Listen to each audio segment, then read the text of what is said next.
to the election of the chair. The clerk cannot receive, cannot entertain points of order, nor participate in debate. We can now proceed to the election of the chair. Pursuant to Standing Order 1062, the chair must be a member of the government party. I am ready to receive motions for the chair. Madam Chair? Madam Chair, the Liberal side wishes to nominate the Honourable Wayne Easter. Here, here. Okay, thank you. It has been moved that Mr. Easter be elected chair of the committee. Are there any further motions? No.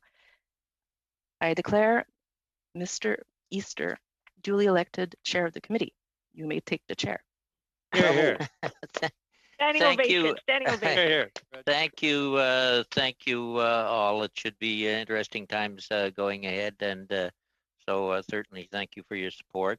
And I do want to welcome the new members to the committee. Pat Kelly's been on the committee before and often served as associate. Tamara Jansen, welcome, and Ted Falk. Been around for a little while too. Good to see you on here as well, Ted. So welcome, and welcome the new clerk, Evelyn Lukanuk. And I hope I got that right, Evelyn. As everyone knows, I'm a real name pronouncer. So welcome to the committee. Before we go to regular proceedings, is there basically consent to go to the nominations of vice chairs? And I'll turn it back to the clerk. We're okay?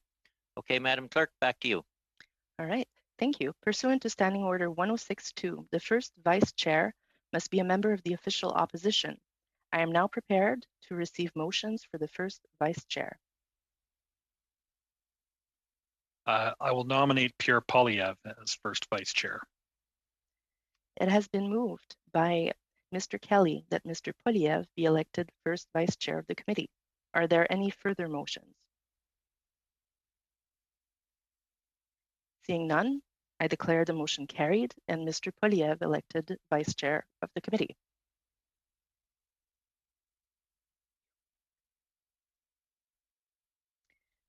We may now proceed to the election of the second vice chair. I am now prepared to receive motions for the election of the second vice chair. Madame Lagossière. Madam Clerk,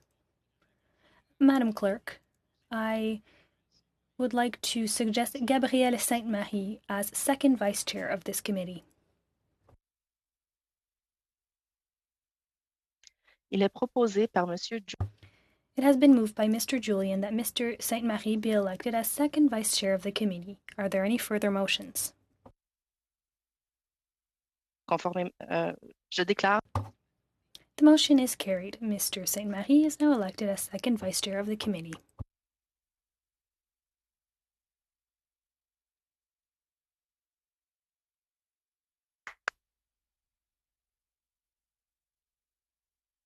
Mr. Chair, now that that is through, I wonder if I could put forward routine motions.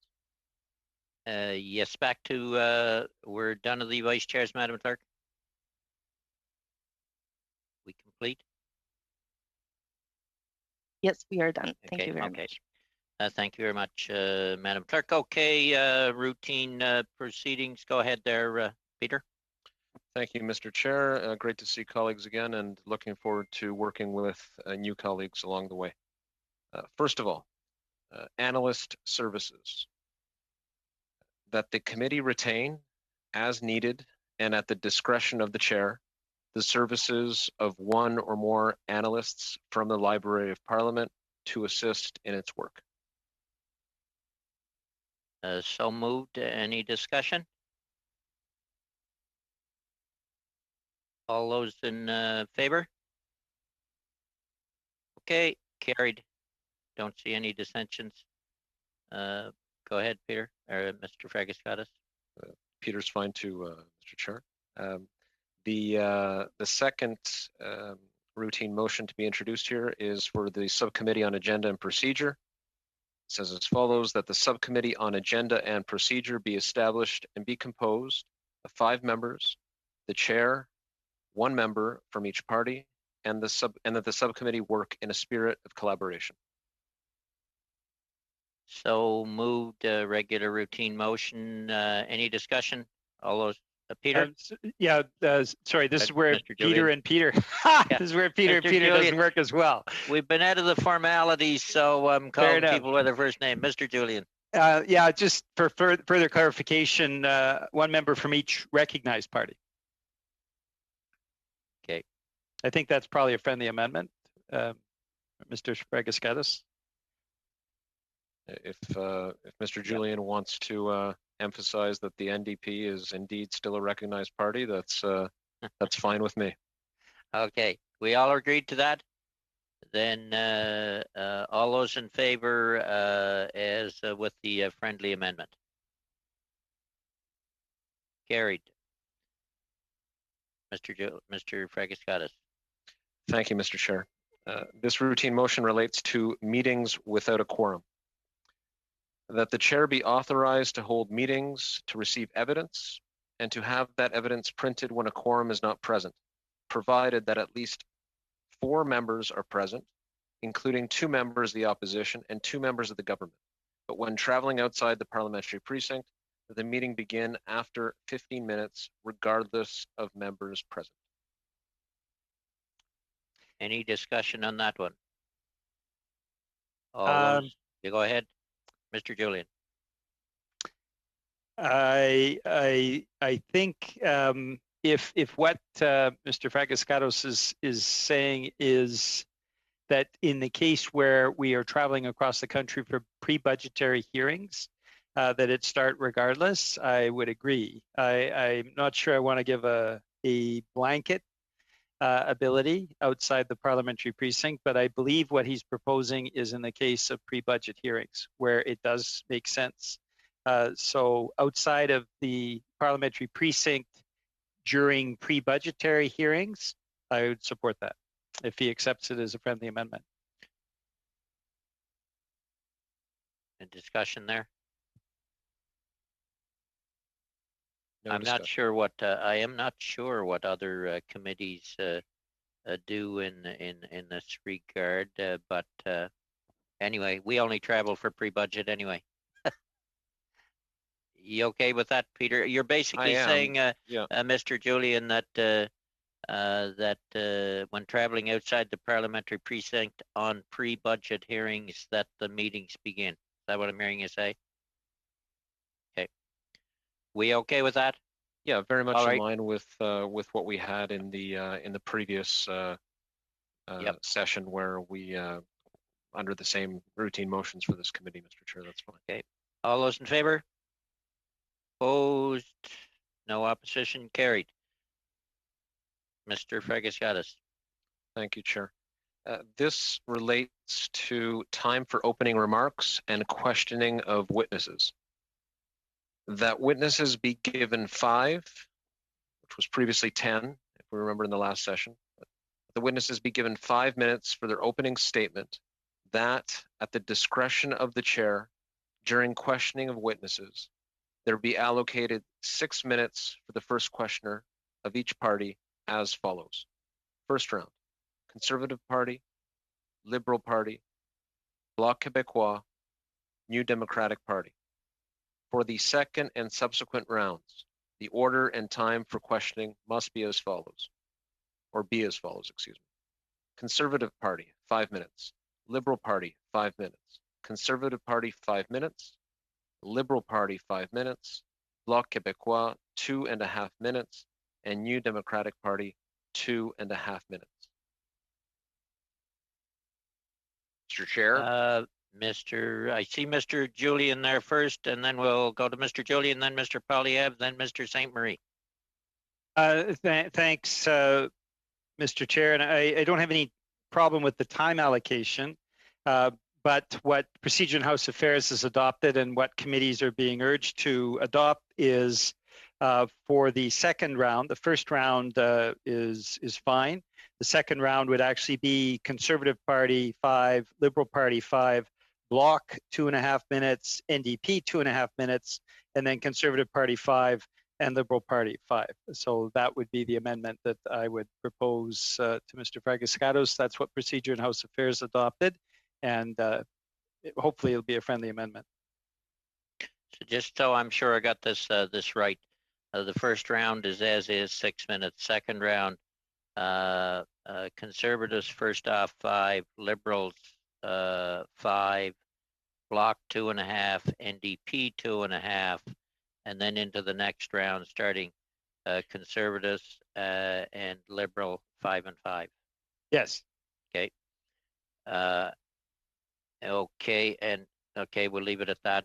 Mr. Polyev, you had your hand up. So can I, before I speak, can I just confirm, has Mr. Fragascatos accepted that friendly amendment? So I need to know what I'm speaking to. Okay. I have not, Mr. Chair. Okay. So you're in another issue. Okay, let's debate is there discussion on the amendment as proposed by Mr. Julian? Mr. St. Marie and then Ms. Zerowitz. Oui, merci, Monsieur le Président. Thank you, Mr. Chair. I wanted to raise the same issue as Mr. Julian, and so I will be supporting his amendment. It was talked about amongst whips, and so I believe that's the way our committee should proceed as well. Ms. Zerowitz, on this amendment? Yes, on this amendment. I just need to understand why the change and why the proposed change, Mr. Julian. Things went so swimmingly in in our first part of the year, and everything went well. Go ahead, Mr. Julian. With the reason why Procedure and House Affairs adopted that format, even though the third and fourth party have much less time, the way the rotation worked and why they are suggesting this and why committees are adopting it this way for the second round is just to ensure that those 2.5 minutes actually make it. If you put it right at the end, it's doubtful that the second round actually could be completed. Whereas this way, and that's why Procedure and House Affairs proceeded this way, the third and fourth party actually get a second way to ask questions, basically a supplementary round for things that come up. So that's why it's proposed by Procedure and House Affairs. That's why other committees are adopting it that way. We've already seen a number of them over the past. I don't think finance should be an outlier, and we deal with very important issues. So having that supplementary question, even if it's only 2.5 minutes, can make a difference. Okie dokie. Any Julie or Ms. Zerowitz? Thank you, Mr. Chair. Now, my understanding, Mr. Julian, is that the chair can be empowered to shorten the time so that he can ensure that everybody gets 2 rounds. And I think that the reason it was traditionally done is it's kind of like the sort of government party sort of gets sort of first crack at the second round, and then the sort of leading opposition gets second crack. I believe it's maybe PROC for some reason specifically decided to agree to this, but I'm not sure that all other committees are going to follow suit. The ones that have so far, yes, they have, and I mean, you can certainly talk to your whip about why Procedure and House Affairs recommended that format.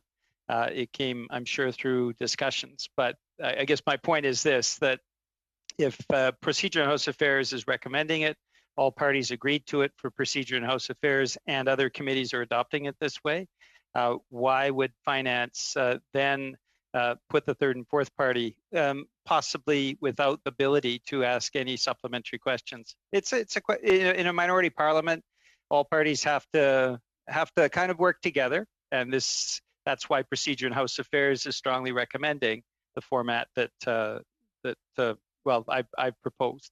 I'm sure Mr. Fragascatos was aware of that as well.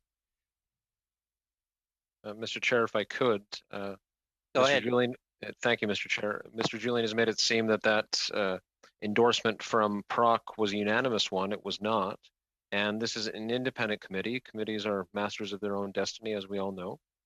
This was, when I say this was, what I originally suggested a few moments ago, prior to Mr. Julian seeking to put in place a friendly amendment, was an approach that we followed in the previous session, and it worked quite well. Everybody had the ability to be given time. Time was allocated very fairly under your leadership, Mr. Chair. I really don't see why that would be a problem henceforth. And so I just go back. I think that what was originally suggested, with due respect to Mr. Julian and Mr. Samarie, is completely fair. I'm not sure why they want to keep pressing this point. All right, there doesn't seem to be an agreement. Is there any further discussion? And we'll have to go to a vote on it. Mr. St. Marie, sorry, and I think Pierre, Mr. Poilievre wanted in. Gabriel? Oui, merci, monsieur. Yes, thank you, Mr. Chairman. Just to respond to Mr. Fragaskatos' question, to date, well, it hasn't been working well, as we've seen in the consultations, the consultative process about COVID. Both Peter, Julian and I, we had our 2.5 minutes, and if we were lucky in ideal situation was a very, very short question because the chair couldn't give us our full 2.5 minutes. Now, with what's being proposed and put on the table here and what the PROC proposed and adopted, as my friend Mr. Julian just said, it makes sure that we get our 2.5 minutes. In my opinion, it's just not correct to say that things were working well or have been working swimmingly up until now. Now, we're an independent committee. Yes, we can vote as we see fit, but we could, also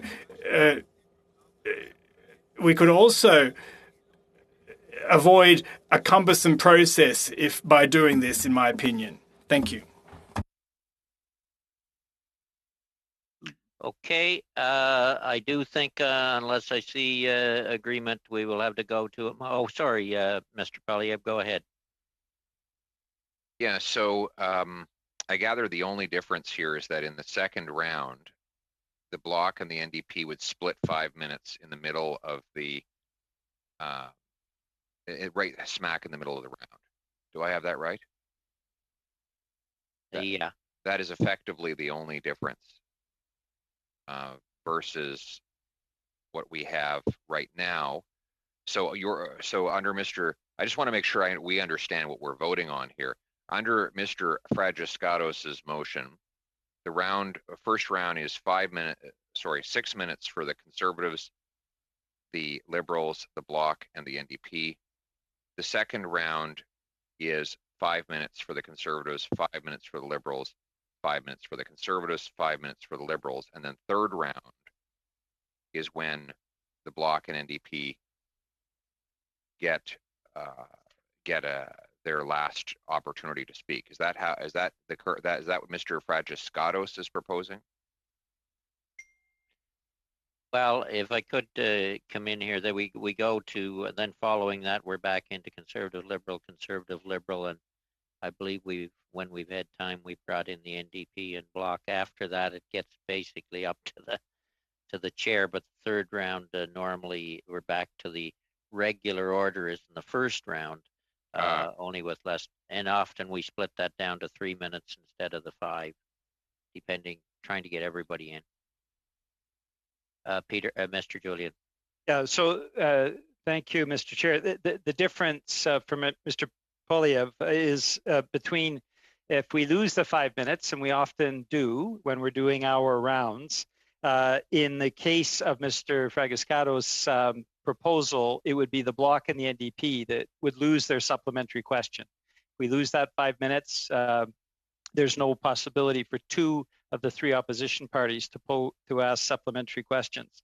With what I'm proposing as an amendment, every party gets supplementary questions. And if we lose that 5 minutes, it's the government who chairs the committee, and the chair, of course, intervenes quite often. And the Liberal Party will have several rounds before that. So it's a difference of equity. Either the government loses the 5 minutes or 2 of the 3 opposition parties lose the 5 minutes. That's actually a pretty substantial difference, I would suggest, and that's why Procedure in House Affairs has made the following recommendation that I believe we should follow. So, Peter, just to clarify, you're saying that under the Fragiskatos model that we followed before, the bloc and NDP only get their 2.5 minutes after the first 2 rounds are completely finished, and only if the chair finds that there's time for that to happen. If we are doing an hour-long hearing, depending on the number of witnesses, Yeah. and we lose that last 5 minutes from the second round, with the Fragiskatos proposal, it's the 2 of the 3 opposition parties that lose that opportunity, also for a supplementary question. Under my proposal, it may mean that the government gets 1 fewer round, but they have several rounds earlier. So that's the difference. It's whether you believe that the government should have basically override if we have to lose 5 minutes, or whether the 2 opposition parties should be able to ask supplementary questions in that same time. Ms. Sarowitz, you're wanting in on this one? Yes. Okay. So I just want to point out a few things. I love that we're calling it the Fragiskatos motion or method. I think it's great. I think we should sort of trademark it. My understanding is that this is just the traditional sort of format that has always existed. And my sense is that it is because the governing party tends to have sort of first crack, and then the opposition, the leading opposition party, then has sort of the second crack in the third round. So I think it really is just because we have a majority rules government, and I think that's the format that has always existed. I know that Mr. Julian has been pointing out a number of times that PROC had approved it. I will tell you that the Liberal members did not support it. It did not receive unanimous support, and it was not meant to be seen as setting a precedent for all other committees. So those are the 2 points I'd like to make, Mr. Easter. Okay, Mr. Fragiskatos, and then we maybe have to go to a vote. Thank you, Chair. I appreciate the call for a trademark, but it's actually Fragiskatos and not Fragiskakos. But it's quite okay. This is a name that's my last name. not to worry. It's a name that that is very flexible. But in any case, on a more serious note, I still fail to see, and perhaps I'll be accused by my colleagues across the way for being quite rigid here, but I still have not heard a compelling reason as to why we can't follow the convention from the previous session that worked very, very well, Mr. Chair, and why we can't leave it in your hands, your very capable hands, to make sure that 2 rounds come to completion. I remember in the previous parliament, I don't recall one single time where opposition members complained about not having fair time. This was a committee that dealt with some very challenging issues as far as COVID-19 and the economic response is concerned. And of course, we dealt with the opposition was, as we all saw, very able to raise issues in any way they wished. And so we have an existing format that worked well then, suddenly to come here and now propose a change. And believe it, it's not about anything that I proposed. I appreciate Mr. Julian and Mr. Polyev characterizing this as the Fragiskatos approach or structure or whatever they called it. That's not about me here. I think that we have a tradition that we followed on this committee, and why not simply continue with that? It's a bit perplexing, Mr. Chair. All right, if I could go to, I see Mr. Polyev's got his hand up too. So I was going to go to you for the last word, Mr. Julian. I'll go to you, and then Mr. Polyev, and sorry, Ms. Jansen. And then hopefully we can go to a vote. Mr. Julian. Thanks, Mr. Chair. Mr. Fragiskatos has made a very, I will put the language on. Sorry about that. Mr. Fragiskatos has put a very eloquent argument forward, actually, for my amendment, which is that you, Mr. Chair, do have the ability to ensure that government members get that final question in. That's terrific. I think the third and fourth party have very clearly spelled out that they believe you need to have that guarantee of a supplementary question. And the reality is, Mr. Chair, as you know, often you're not able to provide that, though you're very effective in juggling things.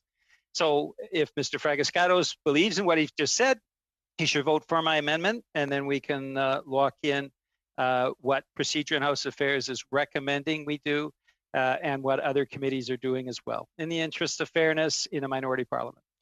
Okay, I'll go to Mr. Polyev and then Ms. Jansen, but just I'm going to ask you before the vote to Mr. Julian, on the subsequent rounds, just explain to me where we're at on that, so that at least I understand whichever way it goes. Mr. Polyev. Thank you, and I appreciate Mr. Fragiscatos' humility and modesty in turning down the namesake of the motion, which we tried to ascribe to him. That appellation, I think, is something he could have been proud of, and even advertised among his constituents that he has created and invented a procedural innovation at a parliamentary committee. Not many Canadians can say that. So on to the substance of the matter, I think that there's nothing wrong with giving our two opposition compatriots, I hope the bloc doesn't mind being called a compatriot, but an extra couple minutes, 2.5 minutes each. I know that the Liberal Party would be charitable enough to grant that. You know, the argument that the Fragiscatos model is more established would suggest that we can never improve. But a wise man once said that in Canada, better is always possible. So I think there is some room for improvement. We hope that the NDP, in using that 2.5 minutes, won't simply serve Liberal purposes with it. We're trusting that they will honor their constituents who voted for an opposition party when they elected New Democrats in some of the ridings of the country. And so we know that they will be mindful of that when they speak out, because we certainly don't need any more fealty to the government from opposition parties. So I'm inclined to vote in favor of that amendment from Mr. Julian, and hopefully it will lead to an even more productive finance committee in this parliament than the one that preceded prorogation. All right, Ms. Jansen and then Mr. Fraser. And Mr. Falk, was your hand up? You're just waving paper. Waving paper, okay. Ms. Jansen and then Mr. Fraser. Yes, hi. What I was wondering, is it possible, rather than waving at the camera, that we could raise hands? I find it feels very disorganized, because like people are waving and it's difficult to work like that. You can use that little hand thing if you like. I'm working from a small screen is the problem here at where I am on a Surface phone. I'm just wondering though if we couldn't use that as, you know, just a regular way of doing business, because it's a bit confusing when people are waving, and I'm looking at the list of hands and they're not up. So I just think that, you know, it will ensure that everybody is given the right turn in the right order. We can do that. Mr. Fraser. Thank you, Mr. Chair. A question for, I was going to say Peter, I should say Mr. Julian for the sake of clarity. I'm curious, just during your presentation of the proposed amendment, you indicated that there was a precedent more or less set that committees are being encouraged to adopt. I'm curious if there's been any movement or discussion around the practice committees have adopted where the chair is a member of the opposition, and whether in those circumstances, to sort of meet the suggestion that the chair could accommodate, that the same precedent would apply with in this case, given where we are in Parliament with the Conservatives last in the round that we're discussing. Has that been something that was discussed in other committees? Mr. Julian? I don't actually know the answer to that question, but what we're proposing here doesn't have the Conservatives last in that second round. It has the Liberals last in that second round.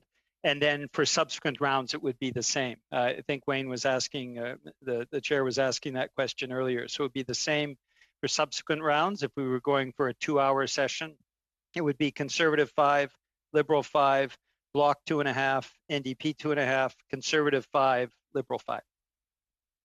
Okay, yeah. So Mr. the Chair, round. if I Okay, yeah. Go ahead, Mr. Fragascatis.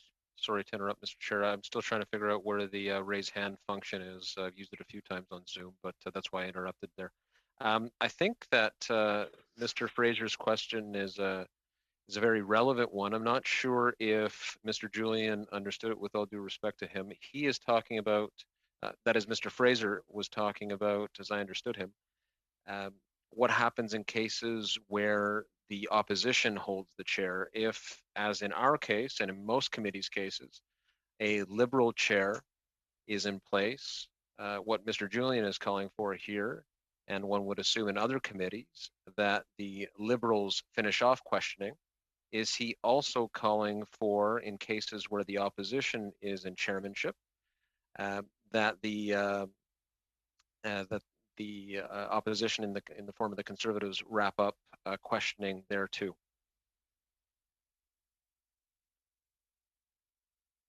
It's a red herring. I don't have the answer. I prefer to go to a vote, Mr. Chair. Mr. Chair, I would just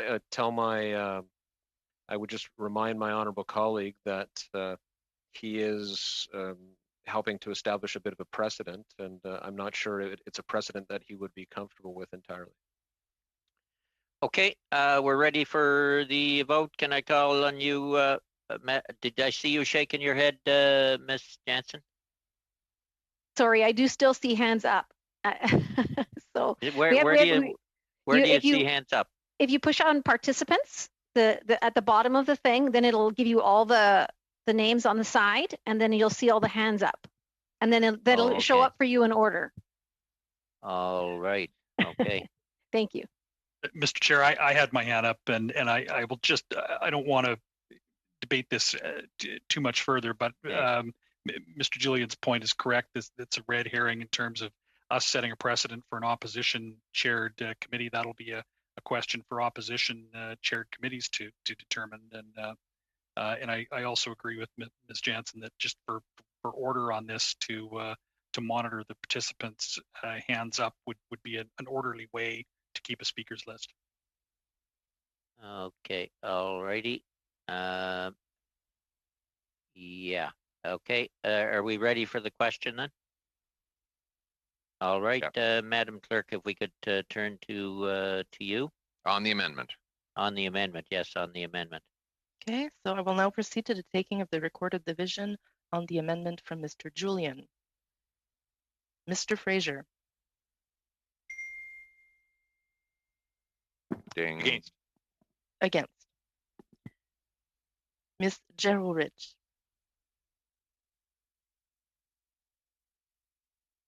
Against. Mr. Fragiscaros. Against. Madame Koutrakis. Against. Mr. McLeod. Against. Mr. Poliev. In favor. Mr. Falk. In favor. Ms. Jansen. In favor. Mr. Kelly. In favor. Monsieur Sainte-Marie. Je vote pour. Mr. Julian. In favor.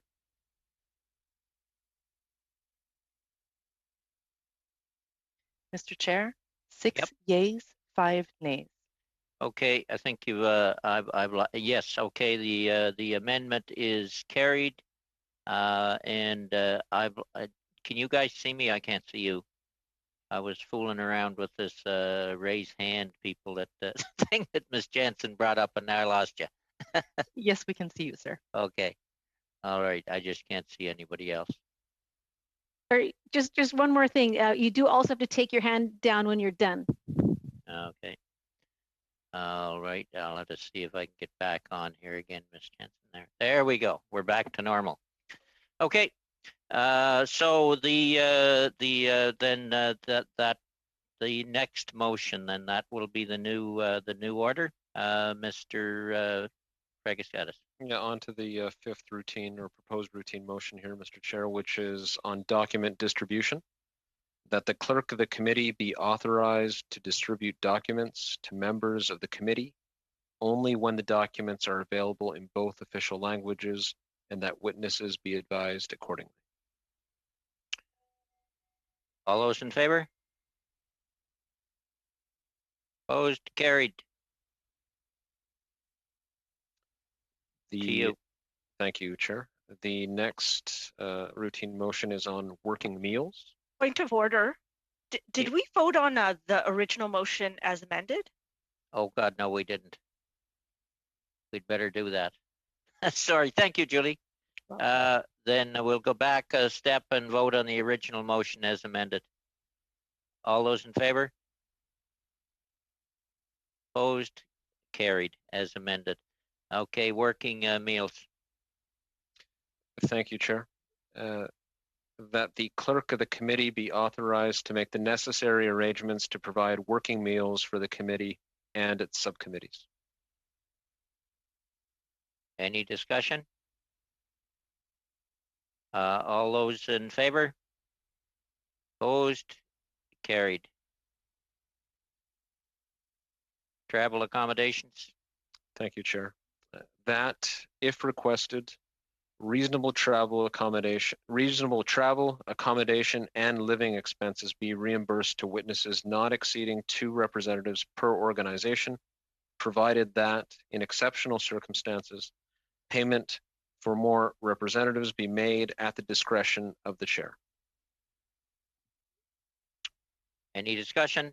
All those in favor? Opposed? Carried. Access to in-camera. Access to in-camera meetings, Mr. Chair, that unless otherwise ordered, each committee member be allowed to have 1 staff member at an in-camera meeting, and that 1 additional person from each House officer's office be allowed to be present. All those in favor? Point of order, Mr. Chair. I'm looking at the raised hands, and there's 3 raised hands. Are they because there's questions, or is it because I know for me, I've raised my hand because I would like to sort of present a motion after the routine motions are over, but I didn't know whether that was the appropriate thing to do. I have 3 requests following the business, 1 from Ms. Zerowitz, 1 from Mr. Julian, and 1 from Mr. Polyev. So point of order. Yeah, okay. My hand is first, so just wanted to remind you of that, Mr. Chair. I think my hand was first, Mr. Julian. We'll argue that later, guys. Let's come back to the routine proceedings. Go ahead, Mr. Fragaskatis. Thank you, Mr. Chair. If it's helpful, I think I did see Ms. Jerowitz's hand go up first, but in any case, as you said, we can discuss that in a moment. This is the second last amendment, Mr. Chair. It relates to transcripts of in-camera meetings. That 1 copy of the transcript of each in-camera meeting be kept in the committee clerk's office for consultation by members of the committee or by their staff. Any discussion on that? All those in favor? Opposed? Carried. Notice of motions. Sure, and Mr. Chair, as you know, this is a lengthier one, so just bear with me here. Notice of motion that a 48 hours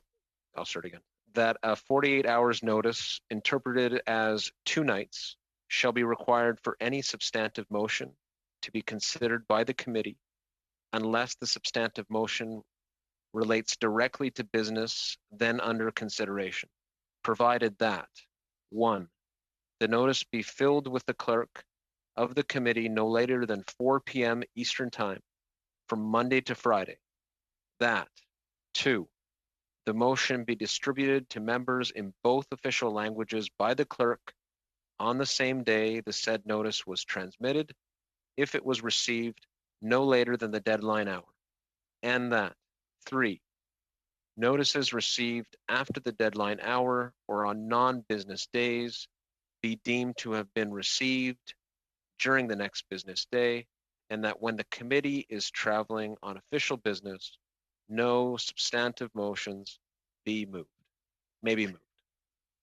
All right, is there discussion on this one? I'm seeing none. All those in favor? Opposed? Carried. Point of order. Yeah, I do have the three three other motions on the screen. Mr. Julian's hand comes up first. I was informed first by Ms. Zerowitz. Mr. Fraser, you get your hand up too. Yeah, for a Yes. point of order, Mr. Chair. And my Okay. point of order, Mr. Chair, is that with the raised hand function, you can actually see the order in which people raise their hands. So all members of the committee can see that I'm first up after the routine motions. I still, I'll be honest with you, Mr. Julian, I haven't figured that system out yet, and I lost you once. I'm going to go offline and try and figure this system out when this meeting is over. A point of order from Mr. Fraser first, if it's a point of order. It's actually on the same point of order, Mr. Chair. When we were going through the raise hand exercise, which I think could be a good practice, though one we're not used to, and I thank Ms. Jansen for the suggestion.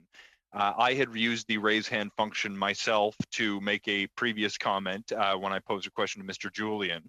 After I had made that question, I saw that Ms. Zerowitz had her hand up as well previously. They were both cleared. I didn't clear it myself. I'm curious if the chair or someone else has the ability to do that. Both of ours were removed, and Mr. Julian's hand he used the raise function subsequent to that. What I don't know is whether Ms. Zerowitz's initial hand raise was for her intended motion, or if it was in fact for a comment she was making in the previous debate. It's obvious this is not a rule that existed. We don't really know how to work this, but I thought I would offer my my own testimony, I suppose, because I checked when Ms. Jansen said we have to unraise our hand or lower our hand, and mine had already been done. Okay. So and just There we can go. I just I'm going add to let Ms. Zerowitz come in here because I was informed by Ms. Zerowitz first on the old way of doing things, and now we're into a new way of doing things. But go ahead, Ms. Zerowitz, to make your point, and then we'll decide whether to make a decision here, which one we're going with. I've got Mr. Julian up as well. I want to be fair. Thank you so much, Mr. Chair. I did put my hand up in terms of to be after routine motions. I did raise my hand. Then Ms. Jansen sort of mentioned we should raise and drop and raise and drop. And so what happened is I think there was a bit of a use there of the raise and drop, and then I put it back on again, and then I think this is to Mr. Fraser's comment, then it was taken down because I think I'd spoken, but whoever took it down didn't understand that I was trying to raise my hand to speak as soon as the routine motions were over. So I think it's unfortunate that we're left where we are here, but it was very genuine that I actually had it up for the most part, even before anybody else was putting up their raised hand.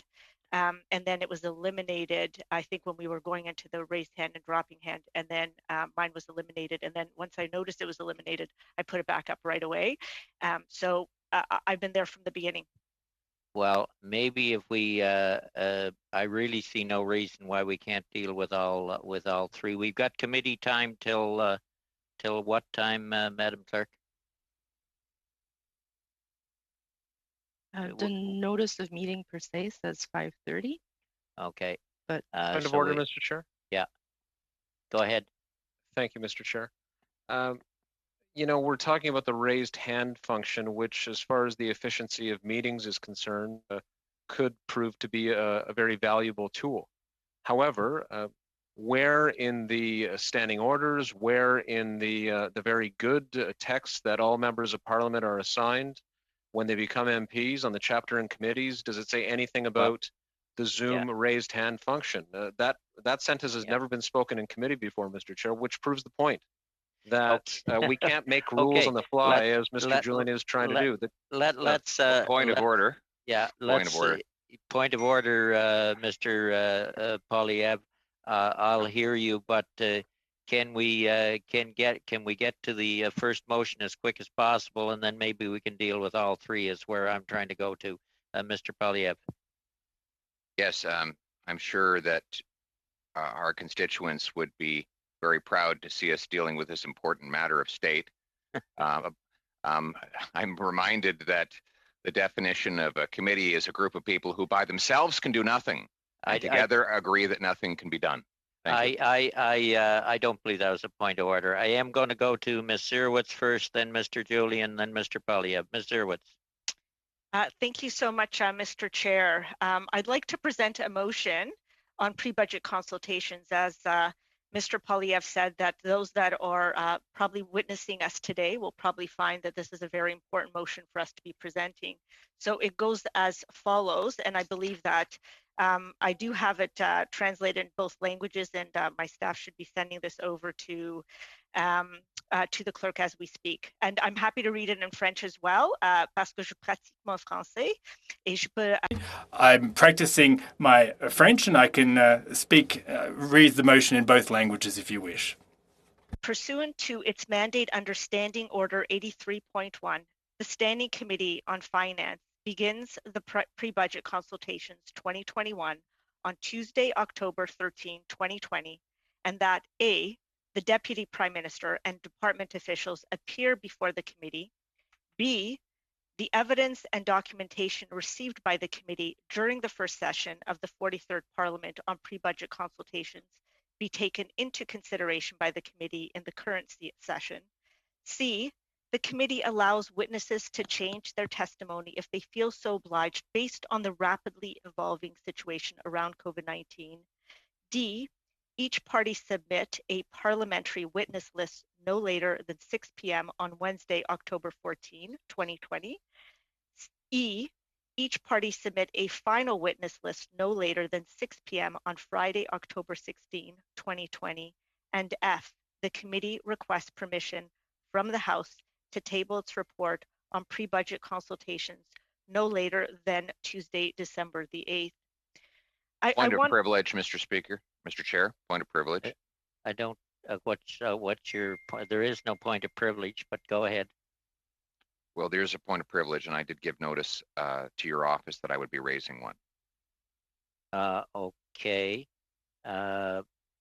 Yeah, you just gave me notice a little while ago. I had 3 notices of motions, one from Ms. Zerwitz, one from Mr. Julian, and one from yourself. So my point is with regards to the breach of privilege that the government has carried out with respect to the Finance Committee.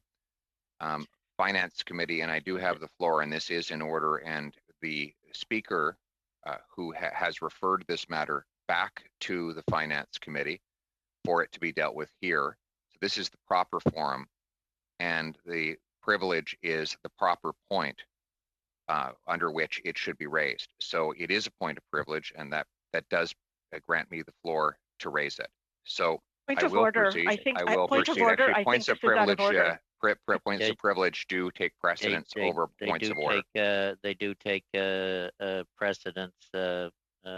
Zerwitz. So we'll have to go to the point of privilege, I believe. But is the point of privilege actually a point of privilege? Yes, it very much is. Well, can we have the clerk maybe define that as opposed to the person who's raising the point of privilege? If I may, it's impossible for the clerk to rule on whether it's a point of privilege until the clerk has heard the point of privilege. Let's hear your point of privilege. Thank you very much, Mr. Chair. This committee, prior to prorogation, required that the government provide a series of documents in relation to the WE scandal. That request was very specific. It included a long list of items that would be required to fulfill the motion. The motion specified that it would be the clerk of the House of Commons who would be the law clerk of the House of Commons who would be responsible for redacting any documents that were necessary to be redacted as a result of national security cabinet confidence or any other legitimate purpose.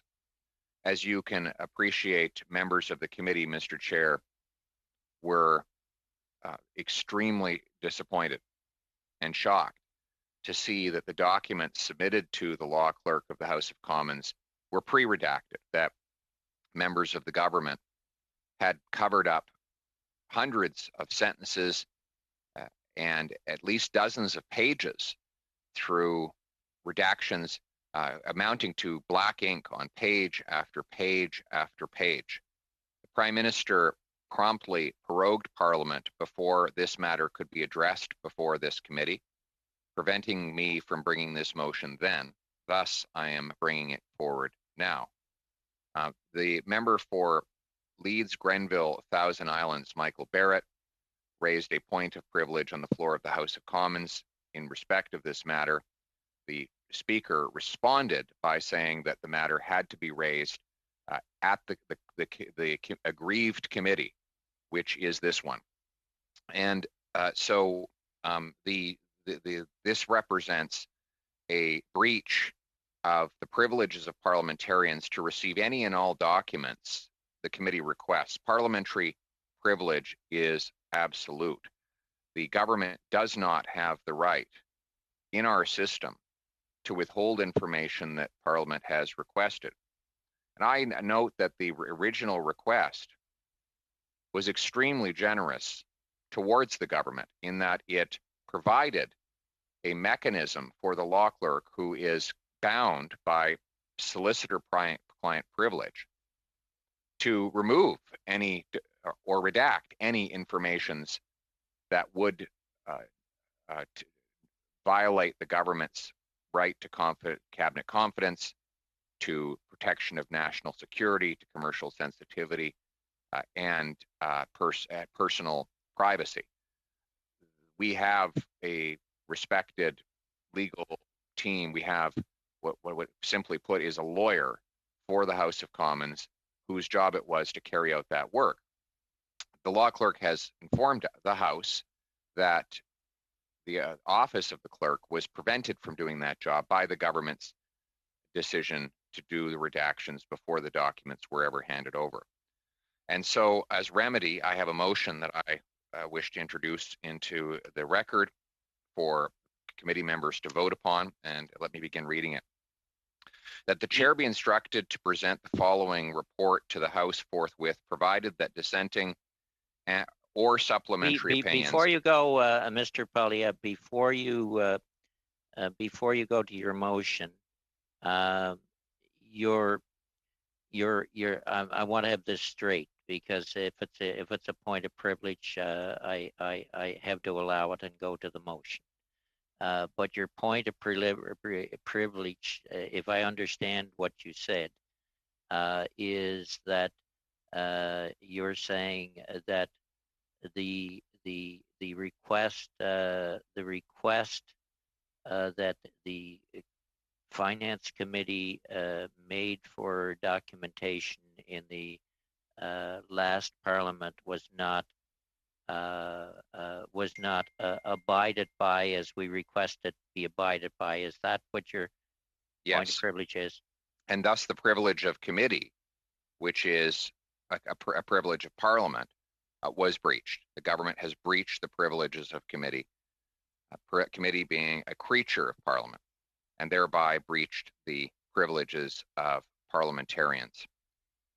That is the basis for my point. Okay, but what I need to know before I rule for or against the point of privilege is, what are you saying was the part of the motion that wasn't adhered to?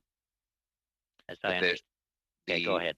The documents requested were redacted before they reached the law clerk, and therefore Parliament's unlimited ability to acquire documents from the Government of Canada or any other entity for that matter was breached. And your evidence to this is what the law clerk said? Yes. Okay. And I also, furthermore, I have my motion actually contains additional evidence that will be read into the record formally as soon as you allow me to continue. Just can I make a point of order? No, Okay. you can't. Point of order. Can we suspend for 2 minutes? I want to confer with the clerk on this one. I really do. Well, no, I don't think there's unanimous consent to suspend the meeting. Well, I can suspend the meeting and confer to the clerk. So I'm going to do that. I want to be sure that I'm on safe ground where I'm going here. I don't want to deny your motion if it shouldn't be denied, and I want to approve it if it should be approved under the rules. So I'm going to suspend for 2 minutes or 3 and talk to the clerk. Okay. The meeting suspended for a couple of minutes.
Okay, can we reconvene?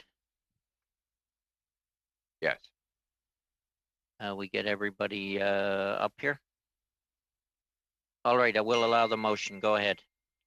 Thank you very much, Mr. Chair. I'll begin reading it. That the chair be instructed to present the following report to the House forthwith, provided that dissenting or supplementary opinions pursuant to Standing Order 1081B shall be filed with the clerk of the committee within 24 hours of adoption of this motion. The Standing Committee on Finance pursuant to Standing Order 1081A has agreed to report the following. Standing Order 1082 empowers Mr. your... Polyev, could you slow down a little because we do have to write this down? Absolutely, and I'll be happy to provide the motion in writing to your office thereafter. So I will, so that you will have a copy. So my staff is in the process right now of emailing it to your team and to the clerk so that you will have a copy. But I will start at the previous sentence so as to recap. The Standing Committee on Finance pursuant to Standing Order 1081A has agreed to report the following. Standing Order 1082 empowers your committee Point of order, Mr. Chair. to study and report on all matters relating to the mandate, management, and operation of the department or I can't take departments a point of order until we get through the motion, Mr. Fragaskatos. Go ahead with the motion. Sorry, I'm going to have to reread that sentence then. Standing Order 1082 empowers your committee to study and report on all matters relating to the mandate, management, and operation of the department or departments of government which are assigned to it, among other things.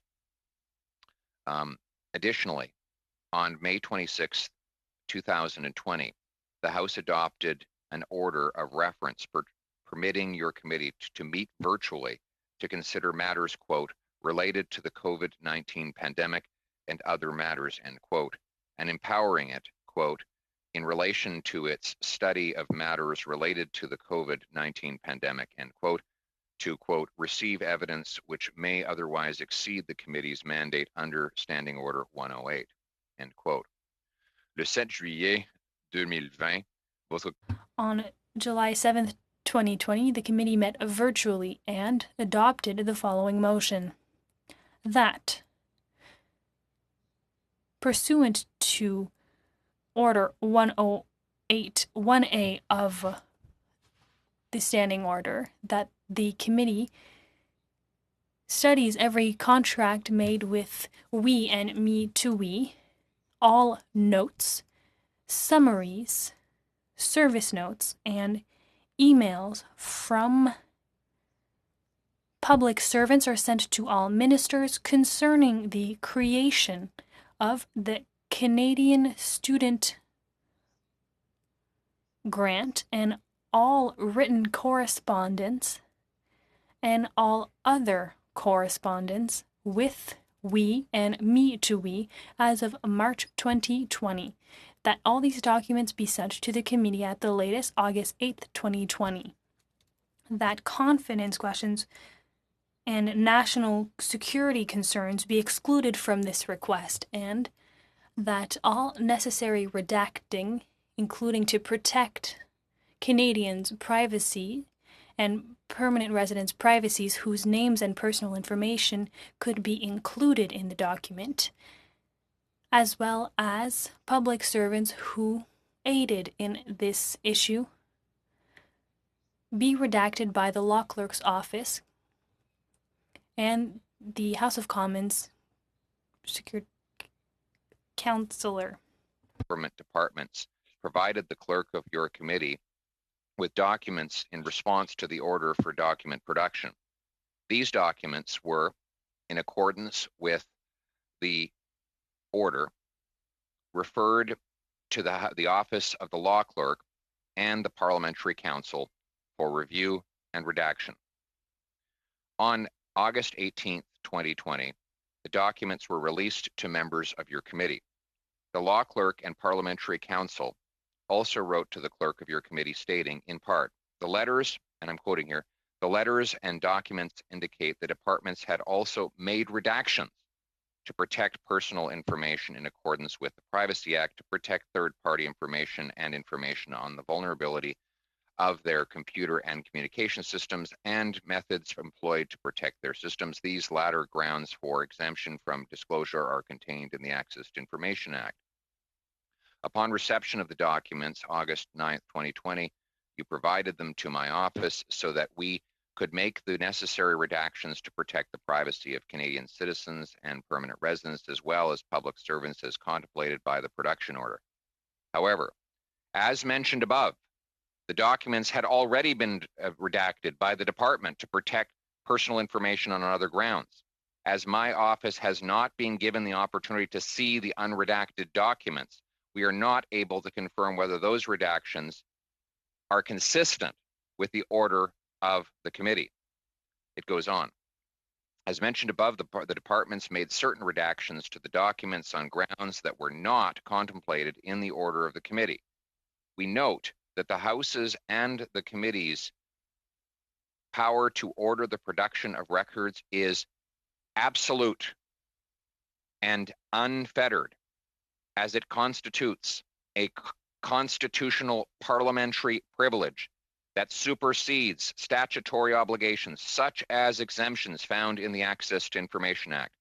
The House and its committees are the appropriate authority to determine whether any reasons for withholding the documents should be accepted or not. Le Parlement. Parliament was prorogued August 18th, 2020, preventing your committee from meeting to study the documents and the non-respect by the government of the order of July 7th, 2020. A point of privilege was raised to this effect in the House at the beginning of the new parliamentary session. In his decision of October 1st, 2020, the Speaker of the House said, "To date, the Speaker believes that it is impossible to know if the committee is satisfied with the documents that have been received.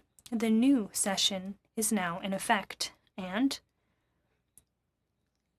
the committee in charge of interpreting the order that it gave will have the possibility of looking at those documents and to decide what to do with them. And so, given the facts and the circumstances at hand, I believe that the committee must look into this issue. If the committee believes that their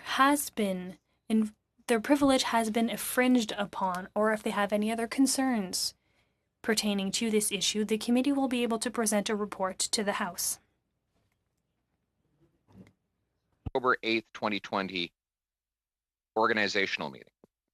Your committee considered the government's response to the July 7th, 2020 order.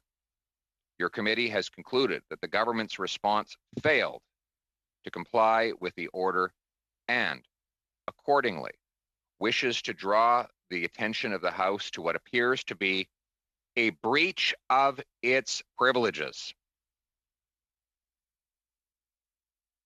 by the government's refusal to provide documents in the manner ordered by the committee. Your committee therefore recommends that an order of the House do issue for the unredacted version of all documents produced by the government in response to the July 2020 order of the Standing Committee on Finance, provided that these documents shall be laid upon the table within one sitting day of the adoption of this order. That, Mr. Chair, is my binding motion. Now, having concluded the filing of that motion and having instructed my staff members to provide your office and the clerks with a full copy of it in order to ensure rapid precision in its recording, I state the rationale for the motion very briefly. Okay, we asked for documents. The documents were blacked out. We have the right to see those documents unredacted. And we have a law clerk, a lawyer who represents all of us, who has the ability, the expertise, and the confidence of this committee and our House to determine what we should and should not publish. That is the role of Parliament.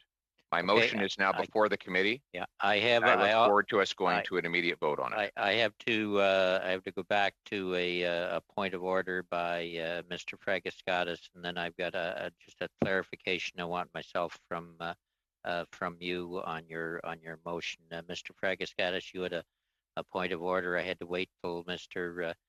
Polyev was done reading the motion. What's your point of order? Thank you, Mr. Chair. I'm having a difficult time understanding the substance of Mr. Polyev's motion, and the reason for that is because we're in a new session of Parliament. There has not been, by definition, since this is our first meeting, a motion adopted to review any documents. There haven't been, as far as I know, documents received by the committee. The clerk has not received a relevant letter. The member, Mr. Polyev, talks about a breach of privilege, which the speaker did not find on the matter that he raises. When such issues come up, Mr. Chair, even in a case of a breach of privilege, they go to this. I think, Mr. Fragaskatis, you're more into debate than a point of order. The motion is debatable, and I'll allow those points to be made in debate. But before I get that into debate, Mr. Polyev, in your motion, I just want to be clear so I understand it here. You would say at one point in your motion, and for committee members, the clerk has now sent that motion to members on their units, so you should have it. But you said, you stated in your motion, the documents on redacted. You mean on redacted as they go to the law clerk, because there has been some motions floating around in the air that I've seen here and there that basically said cabinet documents, et cetera, on redacted. So if I could explain it this way, so you're saying that the original request of the Finance Committee met, that the documents that go to the law clerk are on redacted, and the law clerk would make the decision what's redacted and what is not. Is that correct?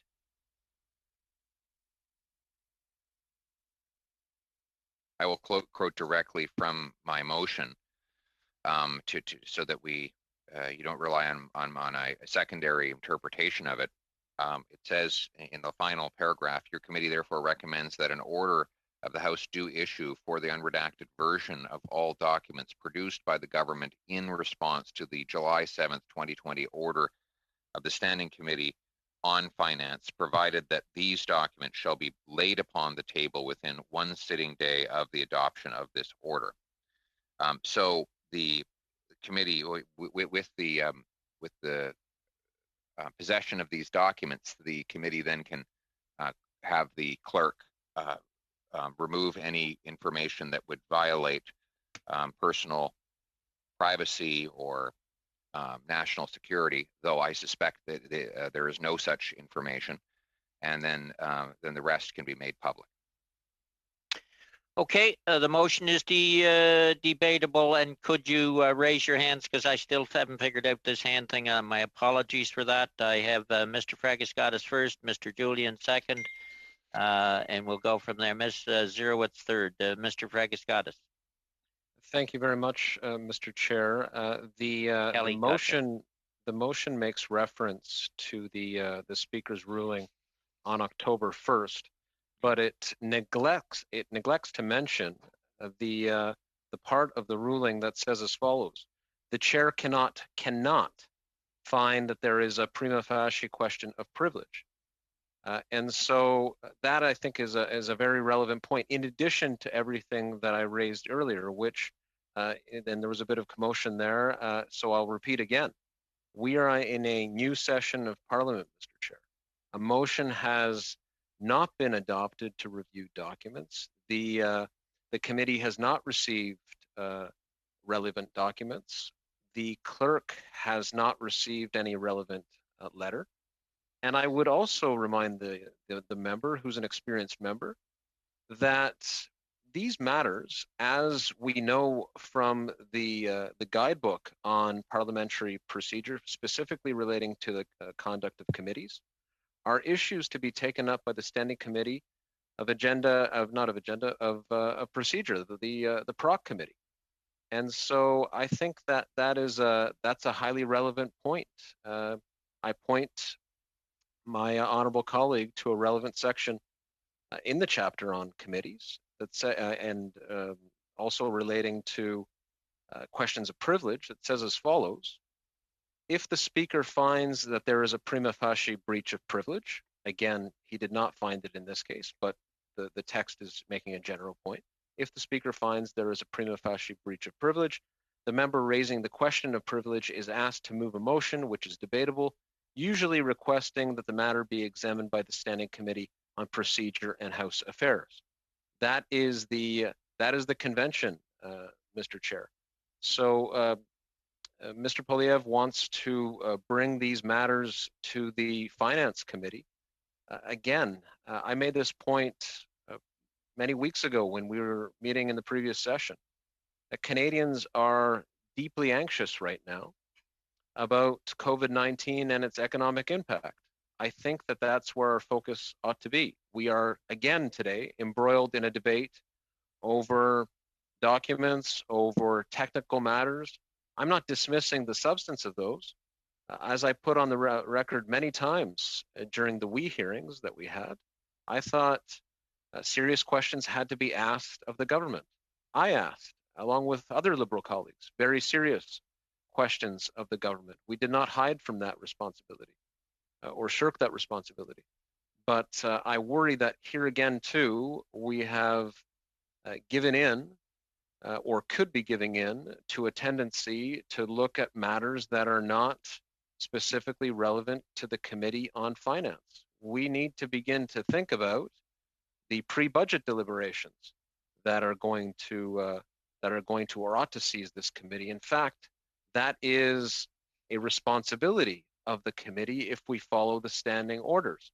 And I think that colleagues around the table will hold that same view, and if they wish to raise their perspective on this matter, on the matter of pre-budget deliberations, I would welcome that.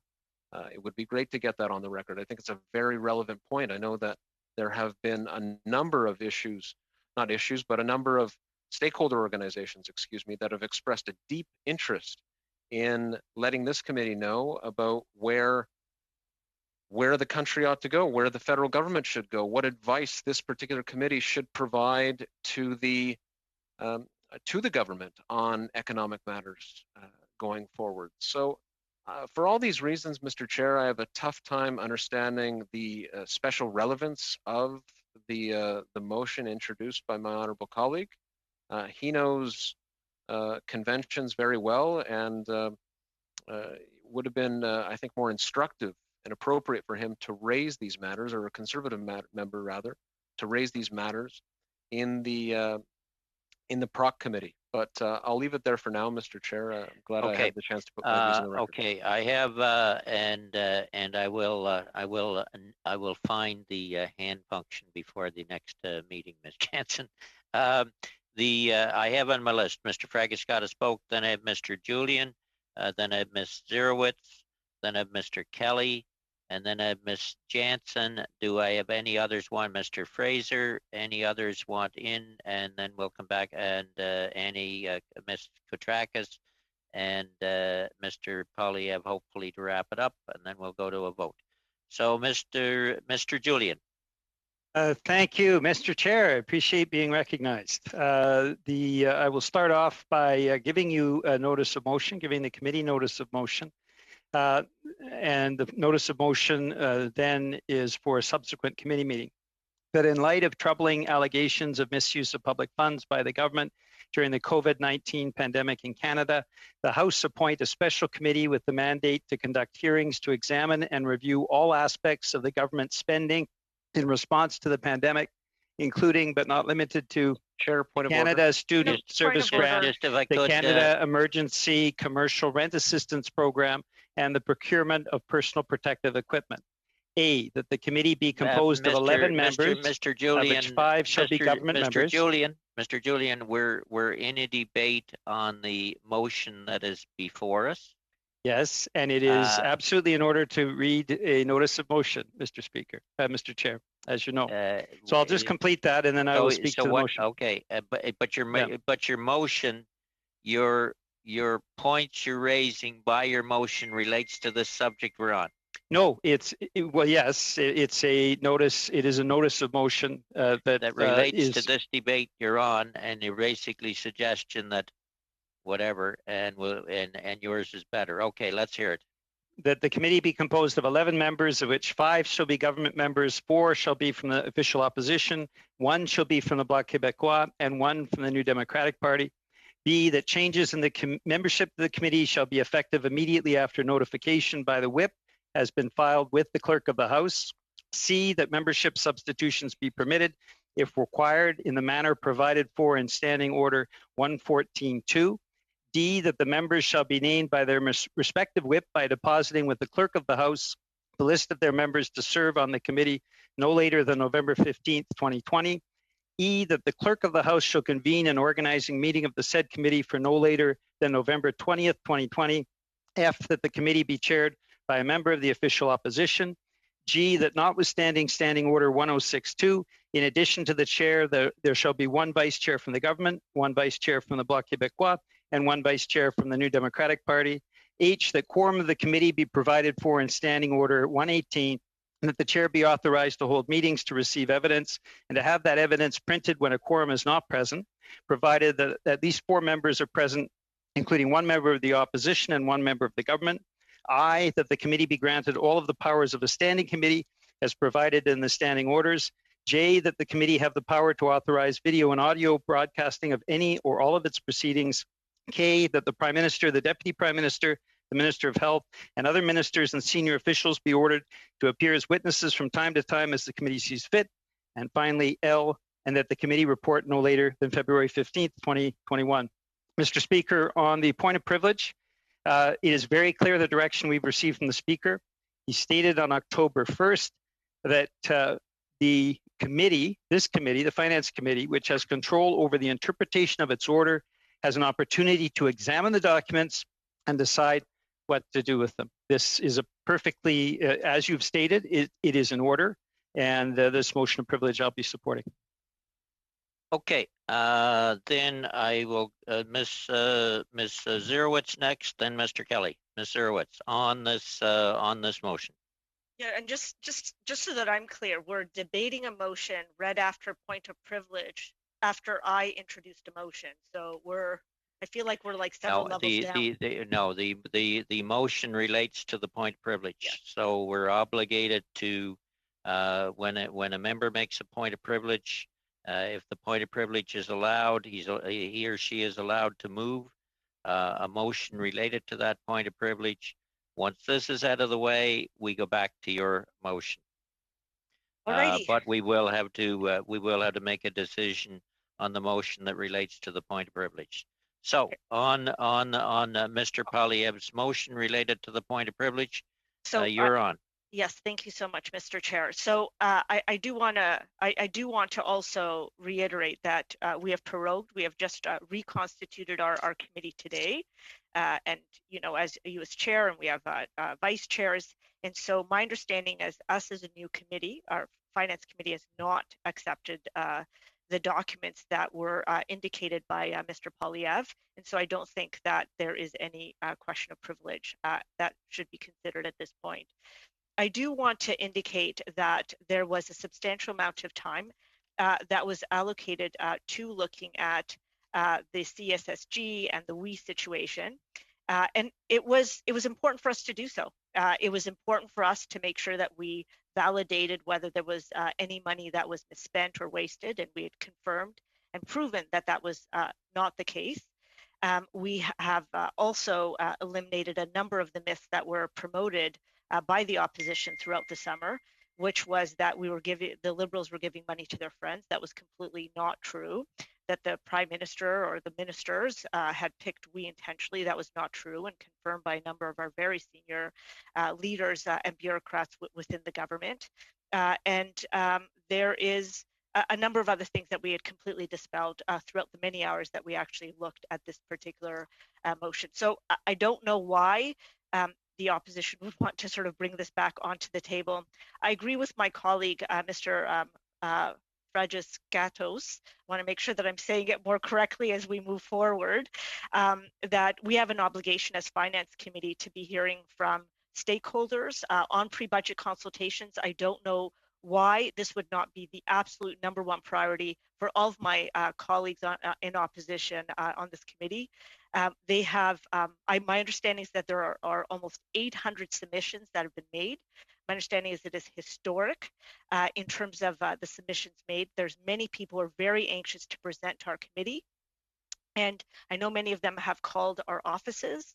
I know that many of them have ideas on how we can ensure that Canada has a competitive economy moving forward.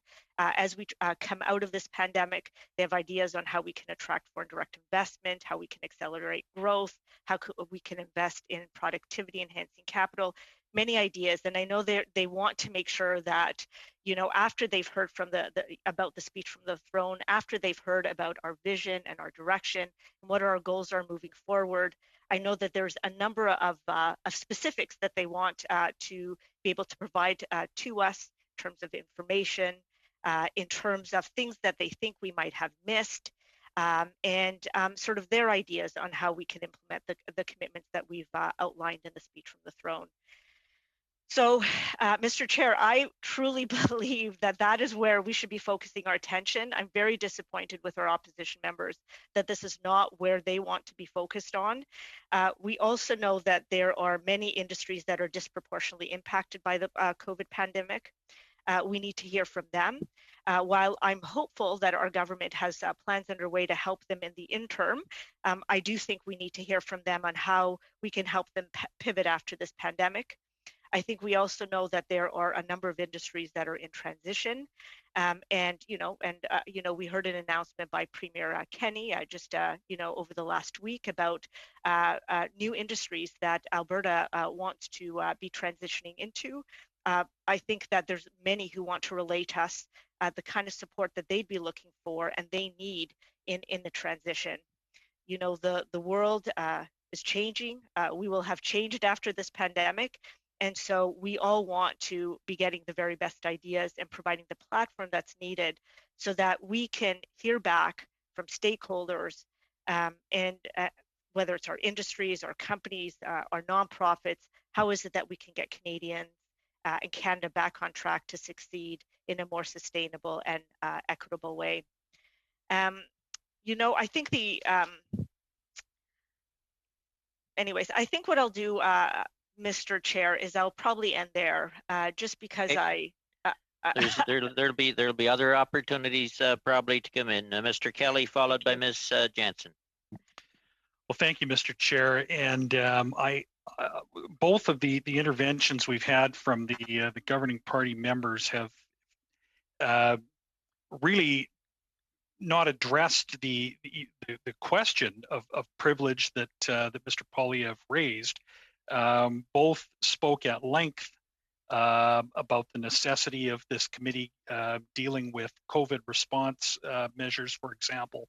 And while that's a bit of a rabbit hole to take away from the actual motion itself, I'm going to go there and point out that the questions raised by the WE debacle are very much questions of COVID response measures. The government had announced these measures as part of its COVID response, and Canadians need to know the extent to which corruption and the rewarding of friends has extended into their COVID response measures. This is an important question. This question of privilege is directly tied to how the government of Canada addresses the COVID emergency. And when we are talking about the disruption of the absolute and unfettered privileges of a committee to examine evidence and to receive evidence, this is not something that can simply be shrugged off because the government and its caucus members on this committee would simply rather talk about something else. The speaker in his ruling referred the matter back to this committee, and this committee is going to consider this. And I wanted to, I guess, make that point quite clearly that these issues are all tied together.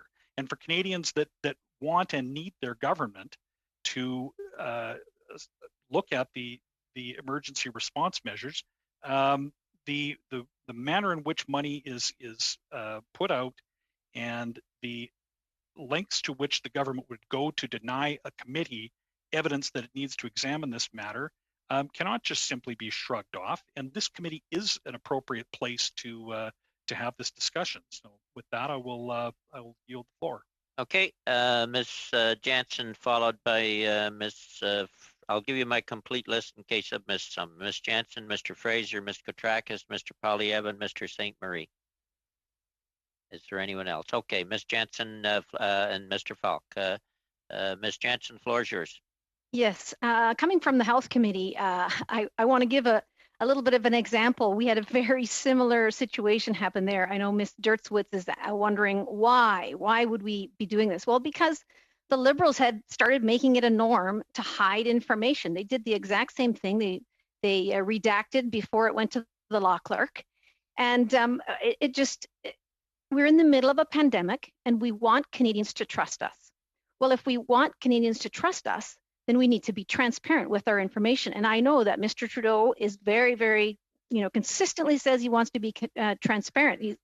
December 2015, he said, we're committed to open, honest, transparent government. April 3rd, 2019, we believe strongly in the importance of access to information and transparency.